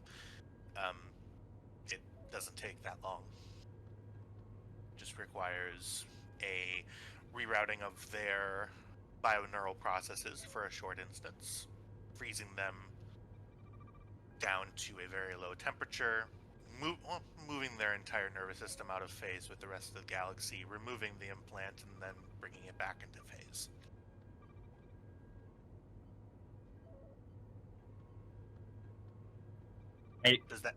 Can I run some calculations on the kind of energy requirements that would be necessary to do that?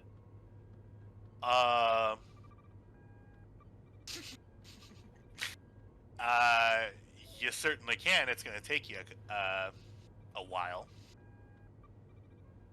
The sheer amount of power, you know this, I'll tell you, the sheer amount of power that would be required here would dwarf this station.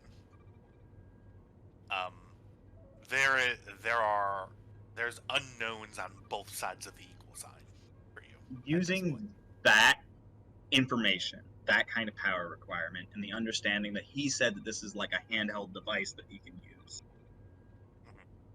can I extrapolate about how far in the future is this from? You have no frame of reference to like any of that. Knowing where medical technology is right now, the procedure that he is describing, how advanced is that?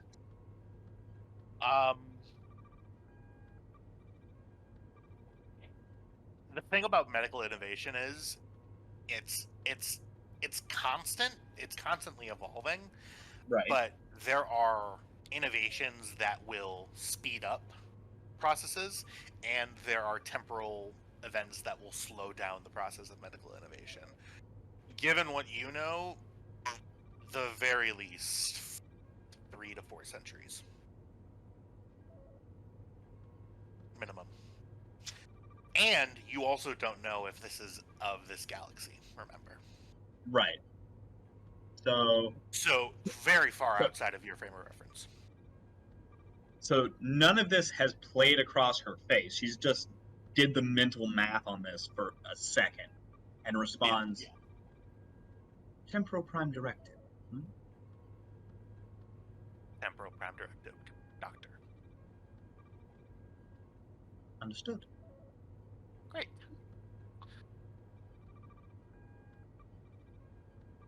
So? Now, once those procedures are going to be begun, you will not be seeing me here. Section 31's influence in this sector has been used up by the events previously. So this is now my duty to tell you, don't allow this sort of thing to happen again. If at all possible. Any smiles? I will endeavor. Great. Can I ask you a question? You just did. You can ask me another one for free. Do you believe that what you do helps? I believe that what I do is going to help your captain and your flight officer live to see No, another I day. mean, do you believe that what you do makes this galaxy, this quadrant, a better place? Do you think it helps us make sure it stays a better place?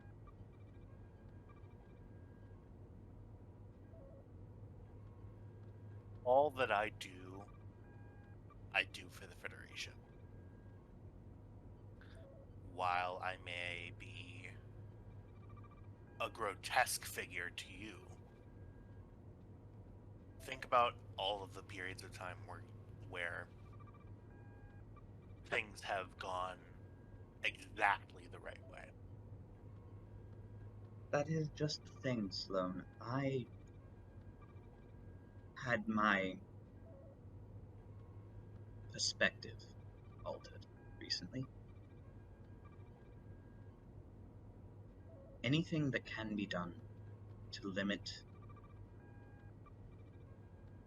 this kind of death and this kind of destruction on both a macro and personal scale should be done.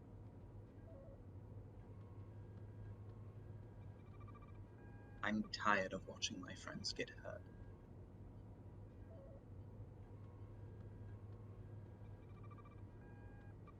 Lone stands and says, well, Doctor, unfortunately, you've just missed our recruitment window, but if you'd like to put a request in, I'm sure we could take a look at it. Maybe not yet. Yeah. You But know that find there's me. not a recruitment window, right? I know, but if you do ever need anything, let me know. You'll know. He stands and says, well, Doctor, you want to see something that you're not supposed to see? Oh, absolutely. And I get up. What you see,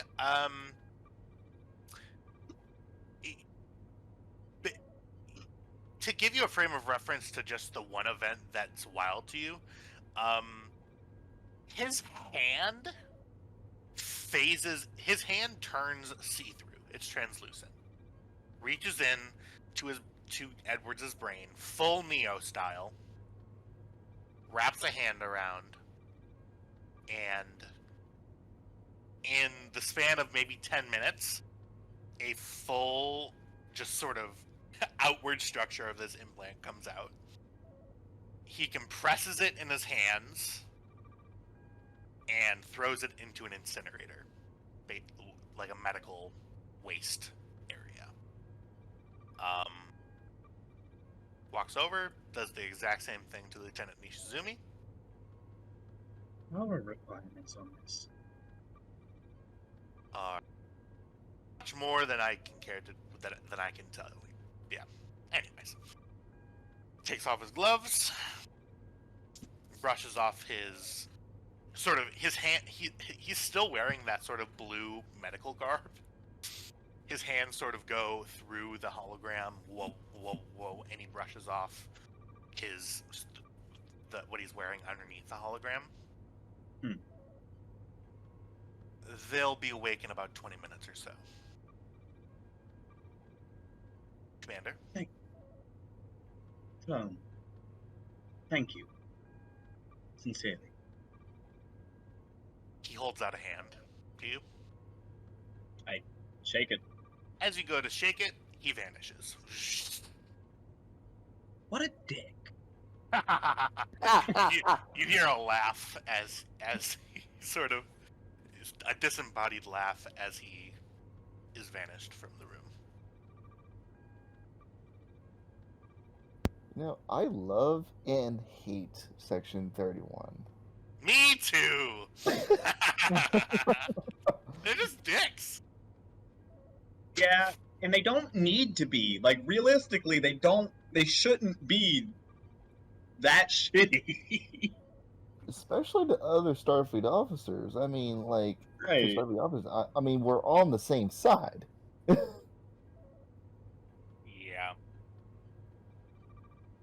It's so fun. Remove this token from the board.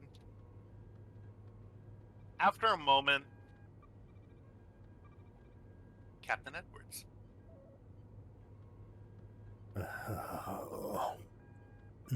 You begin to stir.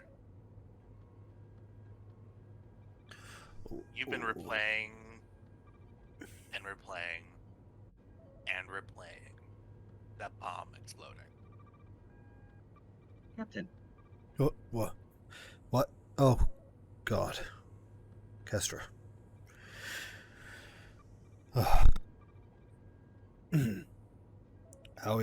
How's everyone? Everyone else? You're okay, Captain. Everything's alright. We've managed to extract the devices from everyone who was implanted. Good. What? How? I quite literally cannot tell you. Oh, it was him. Okay. Okay. I'm sorry. Him? You and I need to talk. Oh, God. As I try to sit up. No, Captain, don't do that. Yeah, going back down. Mitsuzumi, you begin to stir as well. So I begin to wake up, I suppose? Yeah. Alright. And there's the lieutenant. How are you? Who the hell is speaking right now? She hasn't opened up her eyes yet. That would be your commanding officer. Which commanding officer? Sub-Commander Itsumi, who is... I'm sorry, who? She opens her eyes. I apologize, Commander. Sub-Commander Itsumi. She was my sub-commander back in Kuramormini. I'm sorry. Right. Well, looks here like your vital signs are good.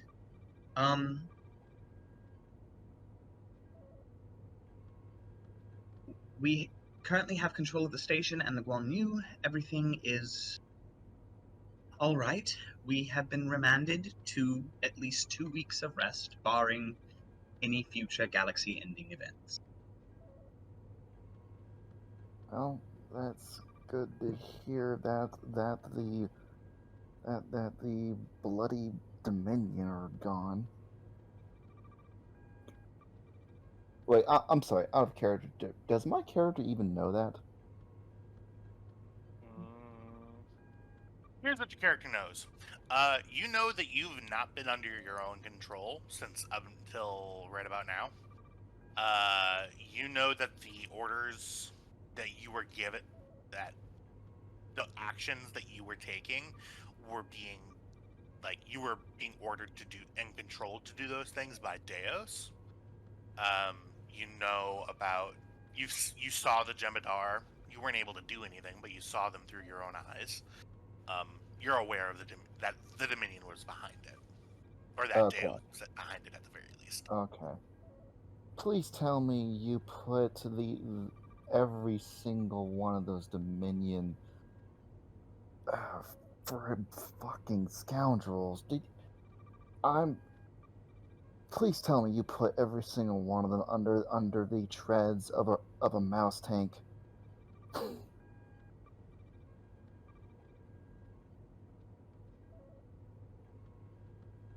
Sorry. Hello. Can you hear me? Yep, I can. Sorry about that. My mic, not my mic. My speaker's cut off. What was that? Please tell me you put every single Dominion's fucking scoundrel underneath the treads of a mouse tank. Well, maybe not a mouse tank. I have. They are dead, if that is what you're asking. What's a mouse? Like the small earth animal? No, Commander. A mouse tank is a 128-ton behemoth of a super heavy tank. You see Pure a nurse Mormon has a couple of them. A nurse walking through says, "Okay, seems like there are patients waking up now. Doctor, are you examining them, or?" Well, right at the moment I was debriefing my captain and my lieutenant, but I'm sorry. Okay. Do you It's need me to okay. leave? They just seem to be waking up, and they were. Where did Dr. Fredrickson go? He was sort of leading things down here. Well, we work together, and Well, I know you. Doc, it's Nurse Kayla. We've been working together for a year. You don't recognize me, do you? no, I do recognize you, Nurse Kayla. I was talking about myself and Dr. Fredrickson. Oh.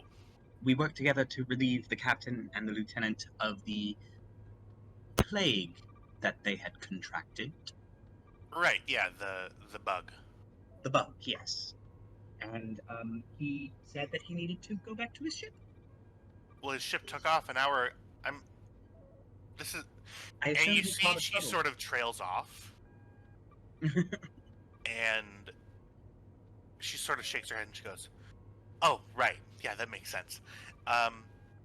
Doctor, if you need anything, I'll be in the nurse's station." And she walks out suddenly.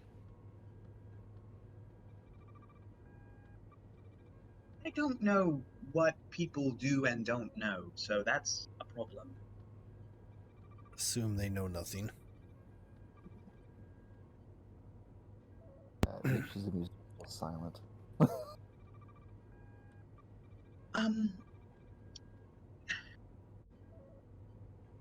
You two are going to be on mandatory bed rest for at least a few days. And then after that, I don't want you doing anything even remotely related to work for the next week and a half. Well, that's unfortunate. Looks like I can't drive a panther then. Technically, that's not work related. but I will happily take that bed rest in my quarters. Oh. No, we need you in the sick bay for the next few days for monitoring. But after that, quarters. Wait, you want both of them out of character? You want both of them to stay in the sick bay for a while first? Just for like a day or two, that's standard medical procedure. You just have like the equivalent of major surgery done. Oh.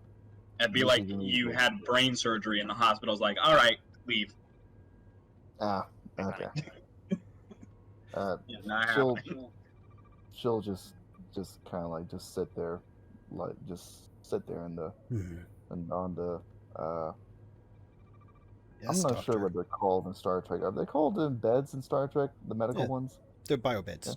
Biobeds. All right. She'll just lie down on the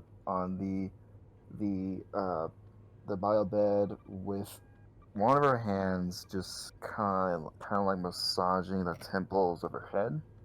I do cast exposition and give them a fill in on everything that happened. For sure. Yeah. Edwards. Yep. Give me what would Hagen be reading off you right now? If it's at all possible, next to nothing. Okay. Well, there's going Like, to be a roll now. Actively trying to keep what I'm feeling at bay because she's right there. Hey, Hagen, I should have asked you first. Are you trying to glean anything from anybody here? I cannot help but feel their emotional state, so that I know. Okay. I would say, I'll say this: you sense that Edwards is holding back some stuff, so you can't really get a read without active focus. I'm gonna do like a brief brush, but I'm not gonna hide it. I'm just gonna like, it's kind of like a "Hey, you good?" kind of like, "Are you all right?" kind of reach out to his mind. Whether he chooses to accept that or not is up to him. Yeah, Edwards, you hear this message come to you telepathically. Telepath. I'll be fine. Is what you get back. That was the single biggest lie I've ever heard in my life.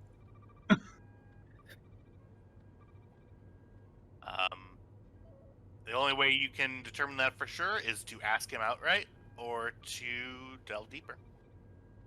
I don't think I'm gonna invade my captain's mind after he just had that done to him. So I think that's gonna stay where that is. That's a great piece of tact that you have never used before, Hagen. When did you learn how to do that? Hey, she has only ever used that ability to read people's minds when the safety of her crew and or ship is concerned. I gotcha. Sure. For sure. Yeah. And dating in high school. But, aside from those two instances. Look, in high school, she was on Beta Z. Everyone was doing it. It didn't matter. If anything, I won't say that. Okay.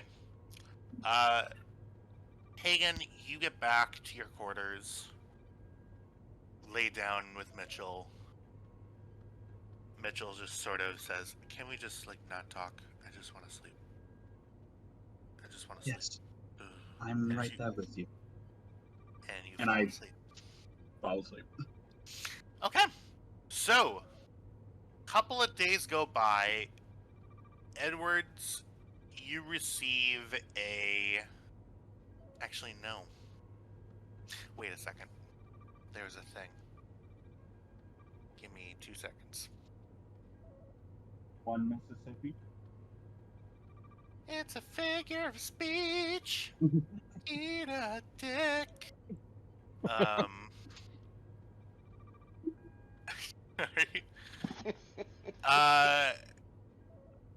Kyle, you had sent me. Yeah. So many things. The two things. Yep. Oh, you sent them in text form, which is fucking wild.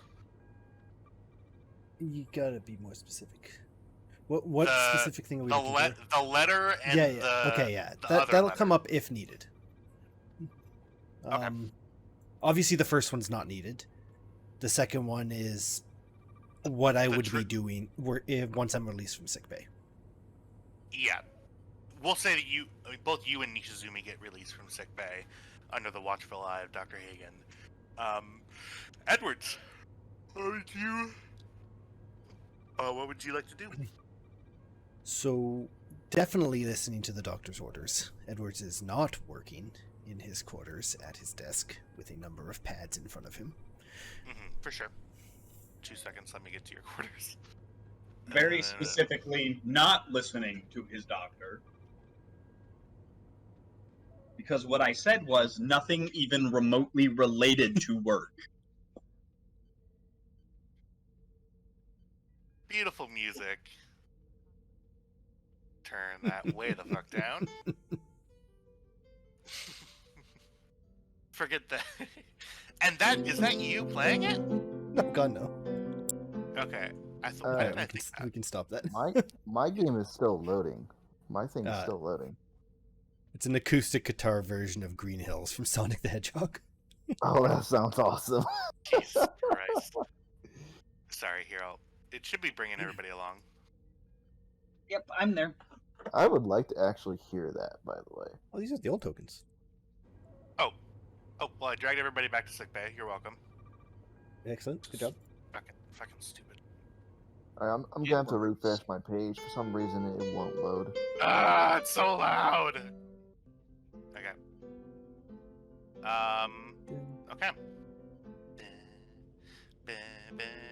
Why did I get that music? That upsets me. I'm trying to. You can't hear it? No, I'm trying to adjust the volume on the. It's in the screen, but I global can't. control volumes. Maybe Anyway. that's what it is. Edwards, you come back to your quarters, sort of breathe in some of the dust lining the tables.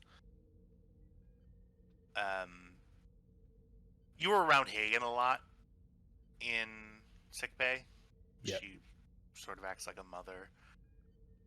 The reality of your situation settles in as you sit down in a chair with a couple of pads in front of you. Okay. If Hagen's picking up on it after a few hours of him working on these, she can probably detect it. Yeah. I don't think your guys' quarters are that far away from each other. Hagen, Oh, right. you Gotta find that or other one. before we do that, what exactly are you working on? I'm working on the letter. I have received a letter, and I'm working on the other thing. Okay. And you want Hagen to come in? Is that what you want? Well, want and will likely happen are two different things. Right. I think that no matter what Hagen senses, for now, she's going to give the captain his space because he is a very private man, and having a much younger person who is a friend, but like a work friend at this point still. Like they aren't like father-daughter close like that, and he seems like the kind of guy who needs to work his stuff out. But unless he is like, it feels like he wants her to come, she won't.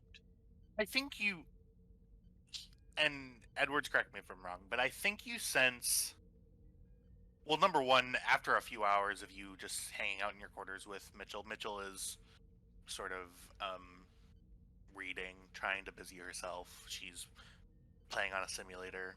She says, "Hey, I'm gonna go on. I'm gonna see if Kelly wants to go out and fly. I'll be back shortly. Okay."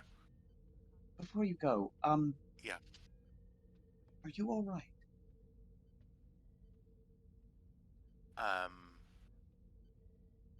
Yeah. I think I'm gonna be okay. Reese and I were pretty close. You know, I'm very sorry. What happened?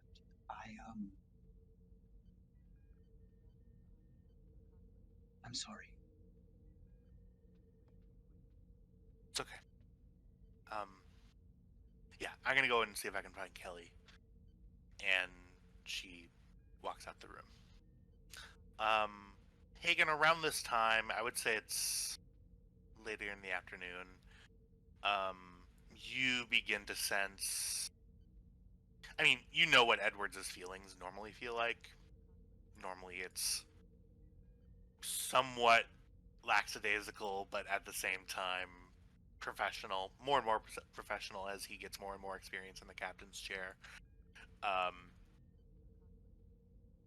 You begin to feel some intense feelings of regret, trauma. You feel a huge guilt just sort of weighing out, and you feel that the guilt is being exacerbated by something. I think at that point she would go and check on him at least, because that's kind of like that can get bad if it's left alone. So she does go and ring his doorbell.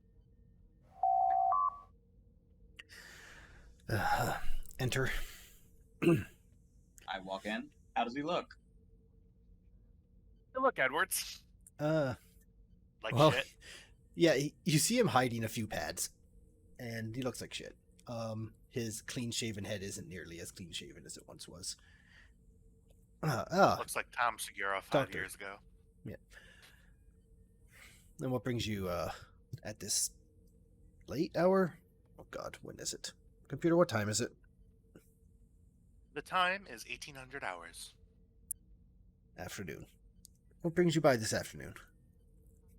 Captain, how long have you been awake?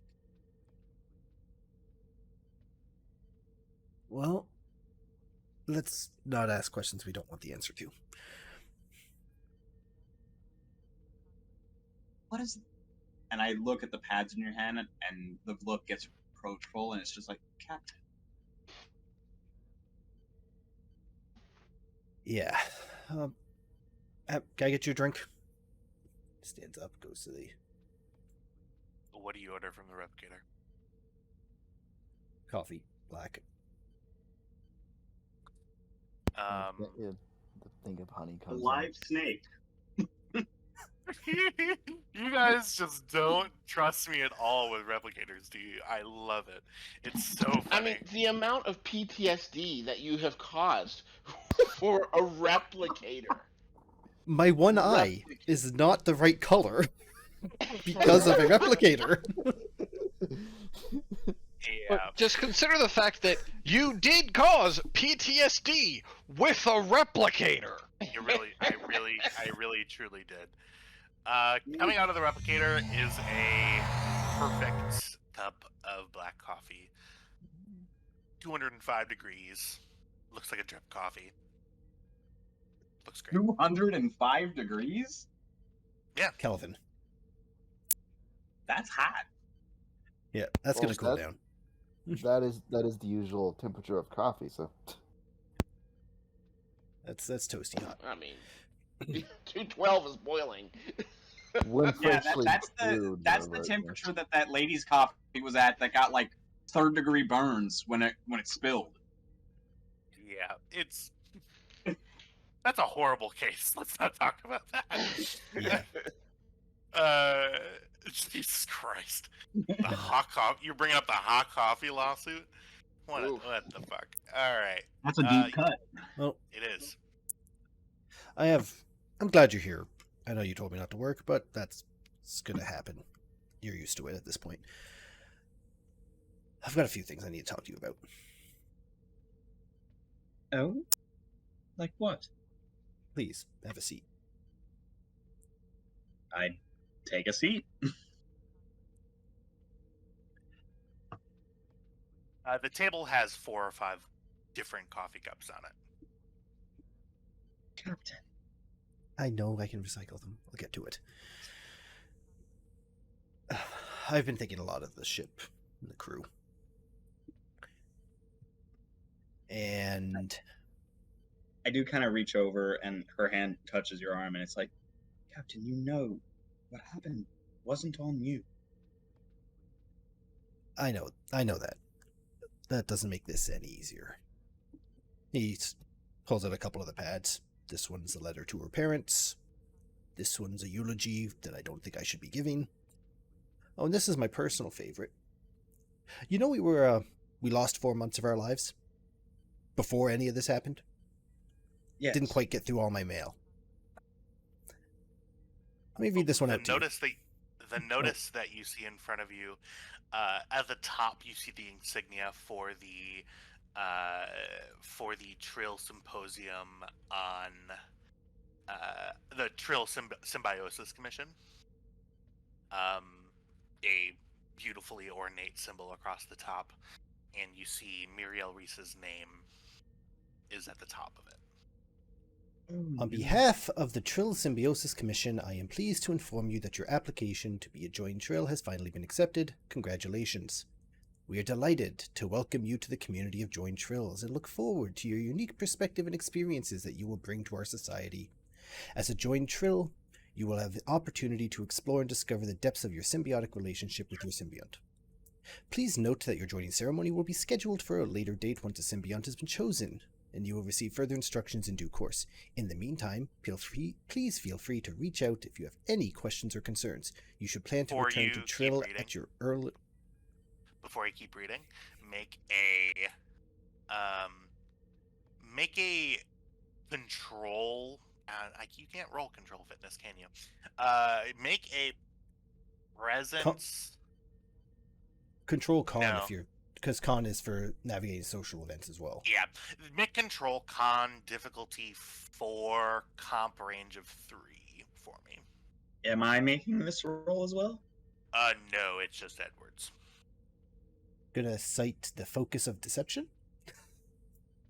No. There ain't no hiding this, unfortunately. Cool. Just gonna let that fly then. Yep. Your hand begins tightening on the pad. Read sincerely and then... Sincerely, the Trill Symbiosis Commission. That is at a full yell, and Edwards, you take the pad, break it over your knee, and throw it against this glass shelf here, and everything shatters. Sorry about that, Kestra. Were you aware she was even in the running? Generally, they don't leave Trill before they're chosen. Turns out when there's things like security, they want you to get the experience before they put the symbiont at risk. Okay. You're feeling guilt, but the guilt is being covered up with... You literally see his muscles tensing in his neck, and anger is just coming right over that. Hagen doesn't leave her seat. She is looking at the captain as he I'm assuming at this point he's stood up, right? Oh, he's been standing this whole time. He hasn't sat.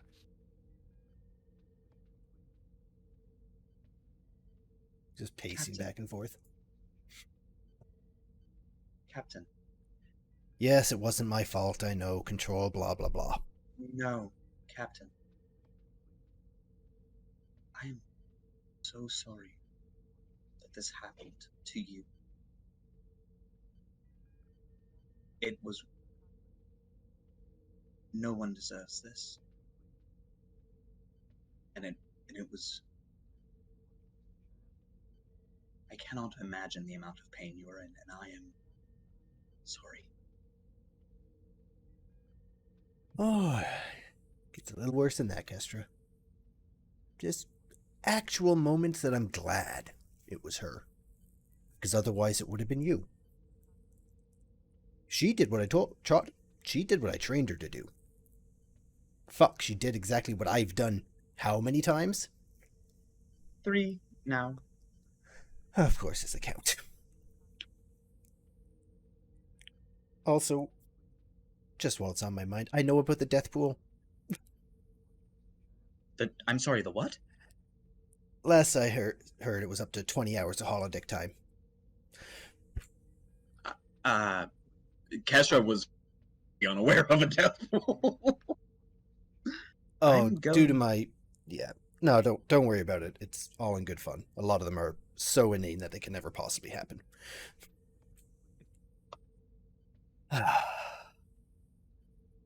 We're in space. There are quite literally infinite things. Anyway. So... You feel. You feel. It feels definitely like a shaken bottle of soda opening. You've opened the bottle. Fizz is coming out. Starting to calm down a little bit. You see his neck. The muscles sort of relaxing ever so slightly.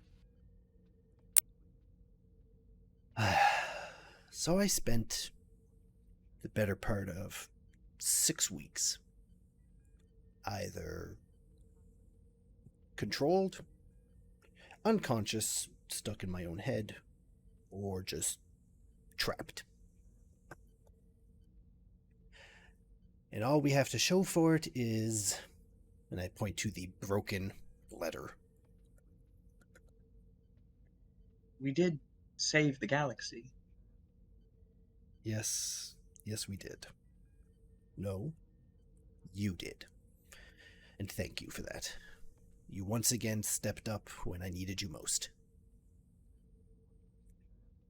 Well, if it's not me, then who? Actually, one of the things I want to talk to you about. I owe you an apology. And he's going to sit down. Why? I put you in a position well beyond where you should have been. Not due to lack of talent or potential, mind you. It's not a criticism. But when Admiral Lee left, I saw a problem, and like so many before him, Dr. Hagen was that magic wand I waved. Just wish I'd given you time. Time to actually enjoy your successes before pushing you to the next.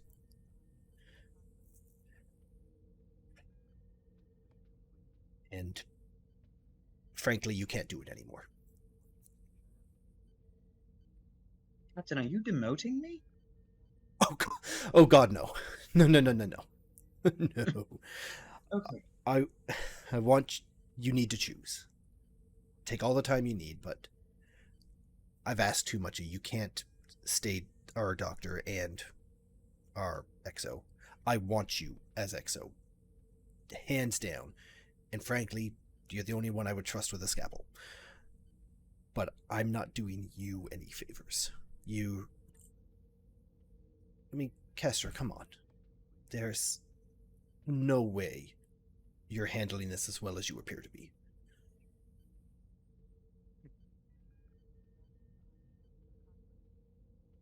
Captain, may I show you something? You may. I'm gonna stand up. I'm gonna walk over to the captain and put 2 fingers on his temple. And for a brief moment, I'm going to let him hear what I hear all the time. Edwards, roll me a fitness medicine check. Make it difficulty of assisted by Hagen, so I'll let it be difficulty of 4. You said fitness medicine? Yeah, you will assist with insight medicine. Okay. Could I argue presence medicine? Oh yeah. I'll let it be presence medicine. Oh yeah, and did I give you a comp range yet? You haven't. No. Make it comp 2, 3. Yeah, I'll say comp 4. Okay. Presence medicine. You're not. Come on, Kyle. You can't roll like that. And I No. have a focus here of even if telepathic prowess didn't apply, I have the natural coordinator. But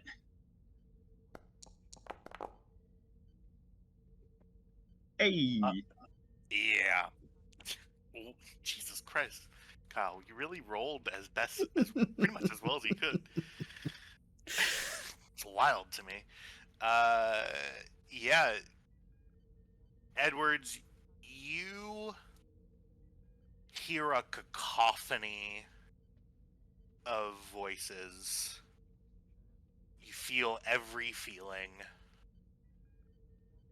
every single person on the station all at once.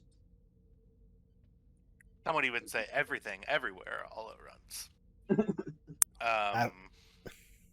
Good job, Kiwi Quan. After the briefest of that, he's going to push away. Oh, wow, I knew it was something, but... Oh. Your ears are ringing because of all the voices in your head that are now gone. Chaos is something that I am intimately familiar with. Managing it was part of my life before I could speak or walk. By the time I was 10, was able to hear the thoughts of a continent.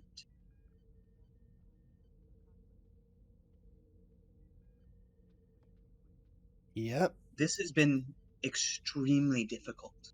One of the most difficult things I have ever done.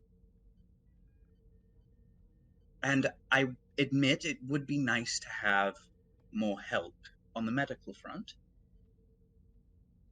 But I am the commanding officer of the Guan Yu. Currently. I am the executive officer normally. I am the chief medical officer because I am the best for the position. But what I am, above all, Captain, is adaptable. So if you believe that I need to step back from one of my duties, it will be the chief medical officer's position. However, I believe I will be okay. It's not that I want you to step back. I want you to want to take a break. One of those jobs is too much for most people. And you're just happily doing two and covering for me half the time because, well, I spend most of my time in sickbay. Yes. Honestly, I do want a break. Think about it. The jobs are yours. I'd like to pull in another doctor to make your life easier. Actually, I've got a recommendation for you. And I pull up my pad and I pull up a file. As she's doing that, like, take some time to think, he says. Oh, I've already thought about it, she says. She's always thinking. She's never not thinking. Dr. Grix, he was a doctor on the USS Hippocrates. I do believe he's still on the station for now, unless I was... Is that right? Is he still on the station? Yeah. Yeah. He's still on the station. He was one of my mentors on board the Hippocrates. He is a phenomenal surgeon. And I send you the file.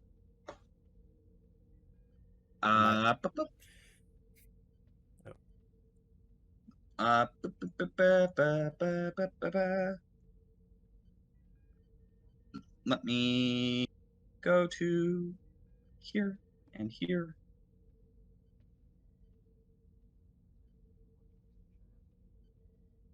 Also, this General Toast sauce I made, fucking awesome. I'm so happy for you. He, I believe, would serve as a fine CMO. Honestly, he's one of the only people I would trust to do the job. Right. I'll use what Swear I have to poach him. And Captain, you're right. I can do both jobs. I'm capable, obviously, but it is a bit much.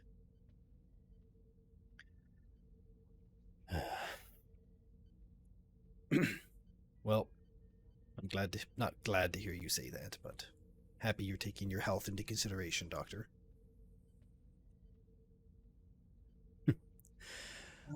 He finally sipped some of his incredibly hot coffee. I suppose I should stop writing mine then, also. And she taps a few buttons on her pad and lays out her version of the letter that she's been writing to Reese's parents. Because Reese was under her command when she died. Yeah. At least that makes sense for you. I don't think they want a letter from the man who threw the grenade.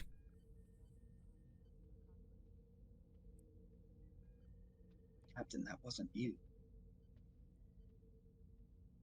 Yes, we all realize that. However, just gonna trail off on that. And Edwards, as the scene ends, in a further distance than you're used to. Normally, the explosion in your flashbacks happens right in front of you. Far off, you hear the bang of a phaser grenade. And I'll take a momentum as the scene ends.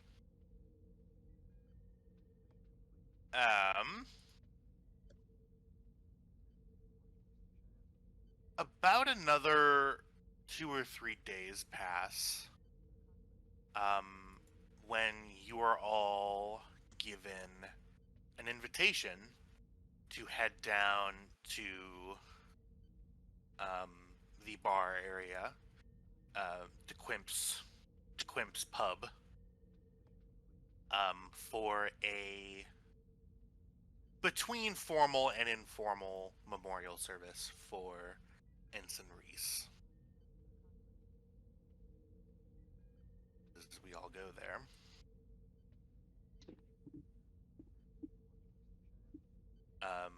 Golf claps for Edwards for making 2 copies of this scene and making each one different. Wow, that's actually really nice.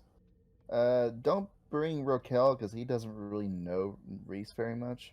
I'm just bringing them on where they belong. You go up to tactical. Yeah.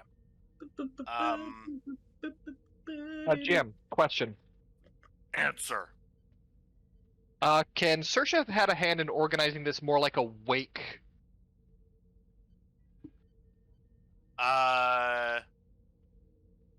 Give me specifically what you're looking for.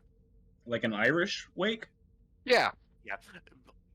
So many families have different things when it comes to funeral services, so let me know what you're going for. She wants to make this more of a celebration of Reese's life than a mourning of her death.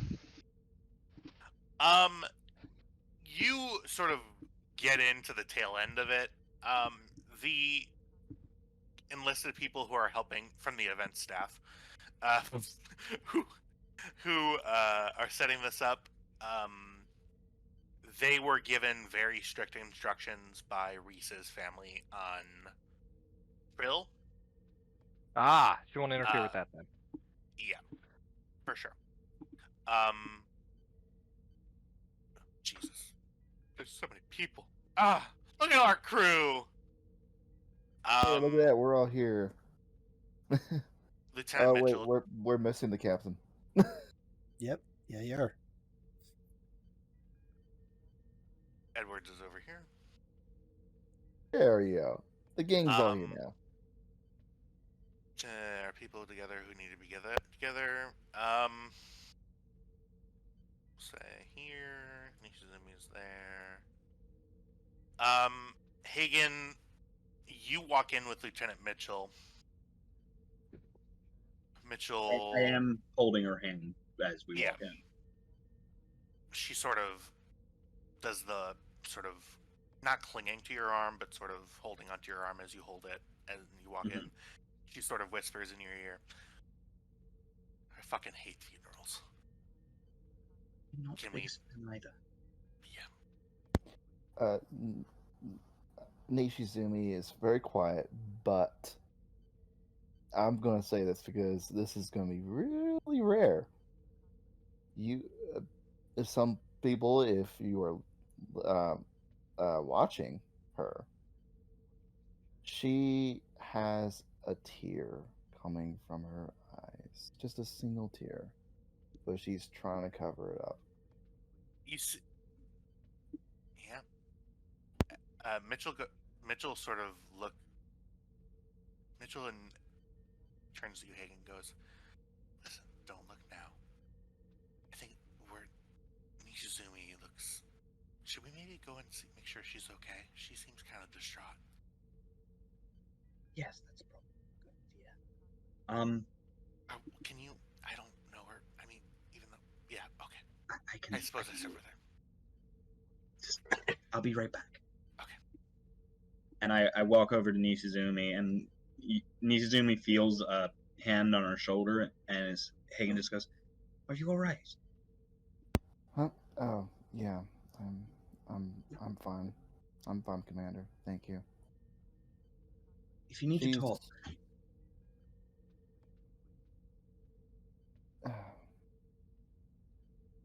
Thanks. Reese was, I'd have to say, the only security officer who I was somewhat close to. understand. She was a remarkable individual. Wimp sort of creeps in, says, not to interrupt or anything, but I'm not well versed on funeral traditions. Do I serve food? Is that a I thing? believe that's after the ceremony. Yes.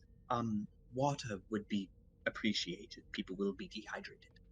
Actually, Mr. Ferengi man, or whatever your name was. Well, my name is Quimp, but I'm used to such rudeness from Federation people. What can I get you? Well, I do apologize. Truly. I'll take a Darjeeling tea, please. That's so weird. Like, somebody else. Are you? Quimp sort of leans in. This might not be the time to ask, but are you related to a Kling? Never mind. It's totally not possible. And Quimp walks away. Water's She's just kind of like, she just kind of like is a little thrown back by that statement. Like a Klingon? What? Returns very quickly with glasses of water on a tray and puts down a small pot of Darjeeling tea. Jesus Christ. I love playing Ferengi. It's the best. Puts down a glass of water next to everybody. Walks over to you, Edwards. Oh. Yeah. Is there something that you wanted? From over there, it looks like you might want something rather stronger than water, but he's gonna look around the room. Between you and me, I do have a bottle of Romulan ale. If you partake. That's illegal. And I will take a coffee, but I'll come replicate it myself. Wait, where's your replicator? Behind the bar. Right. It's a bar. I think I'll replicate it for you but All right, just make it a little stronger than usual. Gotcha. And Quimp says, a little stronger than usual, and walks away. He was telling you to put alcohol in it. Replicator, Irish coffee. And Lieutenant Dude laughs under his breath. You see Ensign Strasser just sort of face palms. Why is it always a Is it? I don't mean to sound like this, but is it always gotta be a Ferengi bartender? Seems like we would learn our lesson by now. She also needs to go to her sensitivity training. Truly. Thrall turns around and says, "That's quite disrespectful of you, Ensign." Oh, Sorrel, butt out, Sorrel. And everybody on that side laughs at the extent of Sorrel. Sorrel does the Vulcan eye raise. Eye raise? Eye raise. Eyebrow raise. His eye moves up onto his forehead. Everyone's mortified. Ah! Sorrel, what'd you do? I don't know. I can't get it back. Help me!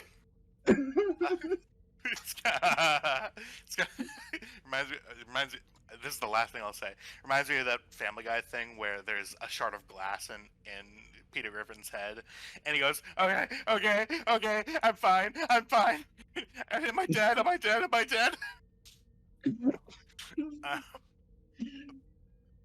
Lieutenant Mitchell just looks over and says, I think Reese would like that there was laughter here." Oh, she'd be mad if there wasn't any. Yeah. And with that, the door opens. Not Captain Sloan. It's not Sloan. Nobody freak out. I was gonna say I'll kick a bitch's ass right here and now. You see Admiral Yannick walks in, and Lieutenant Dune says, "Admiral on deck," and stands up. Nishizumi We just all do. stands straight up. There she Yes, stands. She stands straight up, as straight and proud as she can be. Walks forward. You may all take your seats. Thank you. We sit down. Edwards remains standing over here. We are gathered today to honor our fallen comrade.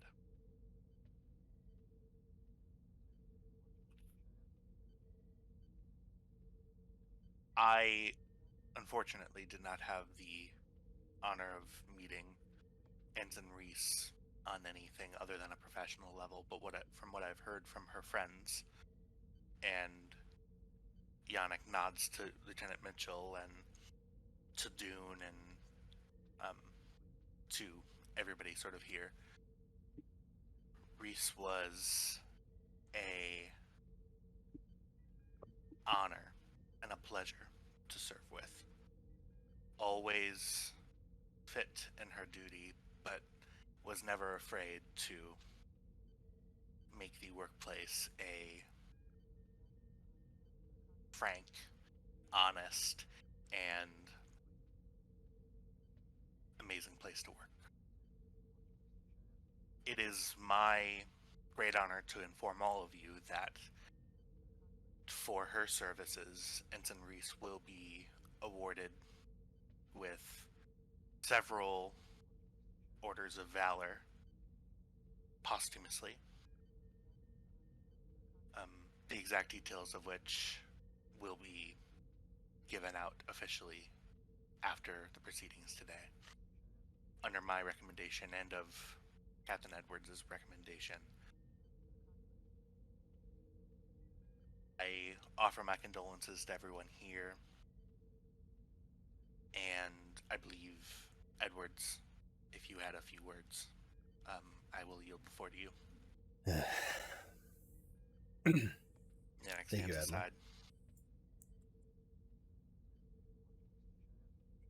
He's just gonna look around the room and lock eyes with Kester for a second. Still unsure if he should be the one giving this. Kester nods. Today, we say goodbye to one of our own, Ensign Muriel Reese. She gave her life in the line of duty, and I will be forever grateful for her bravery and sacrifice. Muriel joined our crew 1 year ago, fresh out of the academy. I was still chief of security at the time, and I remember her walking through the airlock. She was eager to serve and eager to prove herself, and she did both admirably. She was a dedicated and skilled member of our team, always willing to put herself in harm's way to protect her fellow crew members. While engaged with enemy forces, Commander Hagen, the leader of the away team, was injured, and the enemy were targeting her directly. Muriel saw this and acted without hesitation. She threw herself on a plasma grenade, shielding the others in her care. If not for that moment of heroism, some of us would not be standing here today, if not all of us. Muriel will be missed. She was a shining example of what it means to be a Starfleet officer. Brave, selfless, and dedicated to the greater good. Her sacrifice will not be forgotten. He puts his hand on the torpedo tube. Rest in peace, Muriel. You have earned your place among the honored dead, and your memory will live on in our hearts of those who knew you. We will continue to explore the unknown, and we will do so in your memory.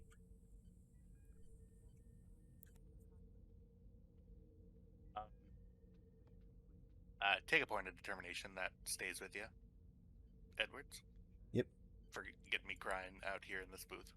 And in walks a staff of security officers. From the station.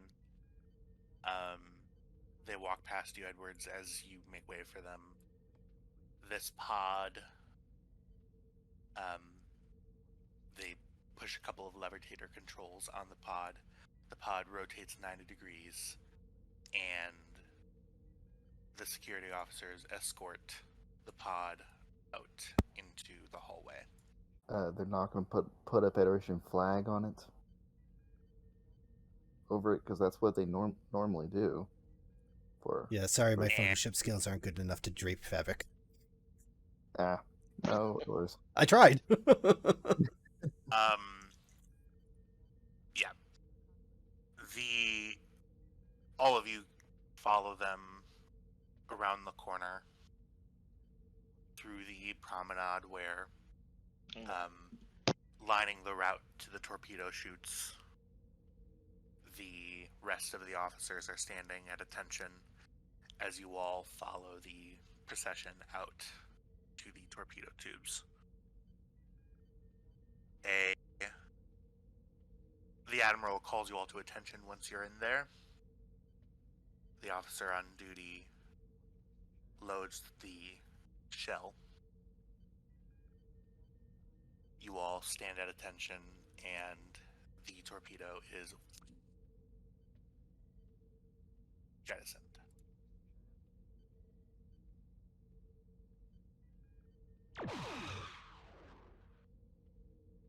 And you all watch out of the display the torpedo sort of fade away into the atmosphere of the gas giant that DS-Fortitude orbits. The crew of the Guan, the crew of DS-Fortitude, joins together in mourning, a family, together until the end, together through adversity, through Dominion implants, through transporter malfunctions, through it all.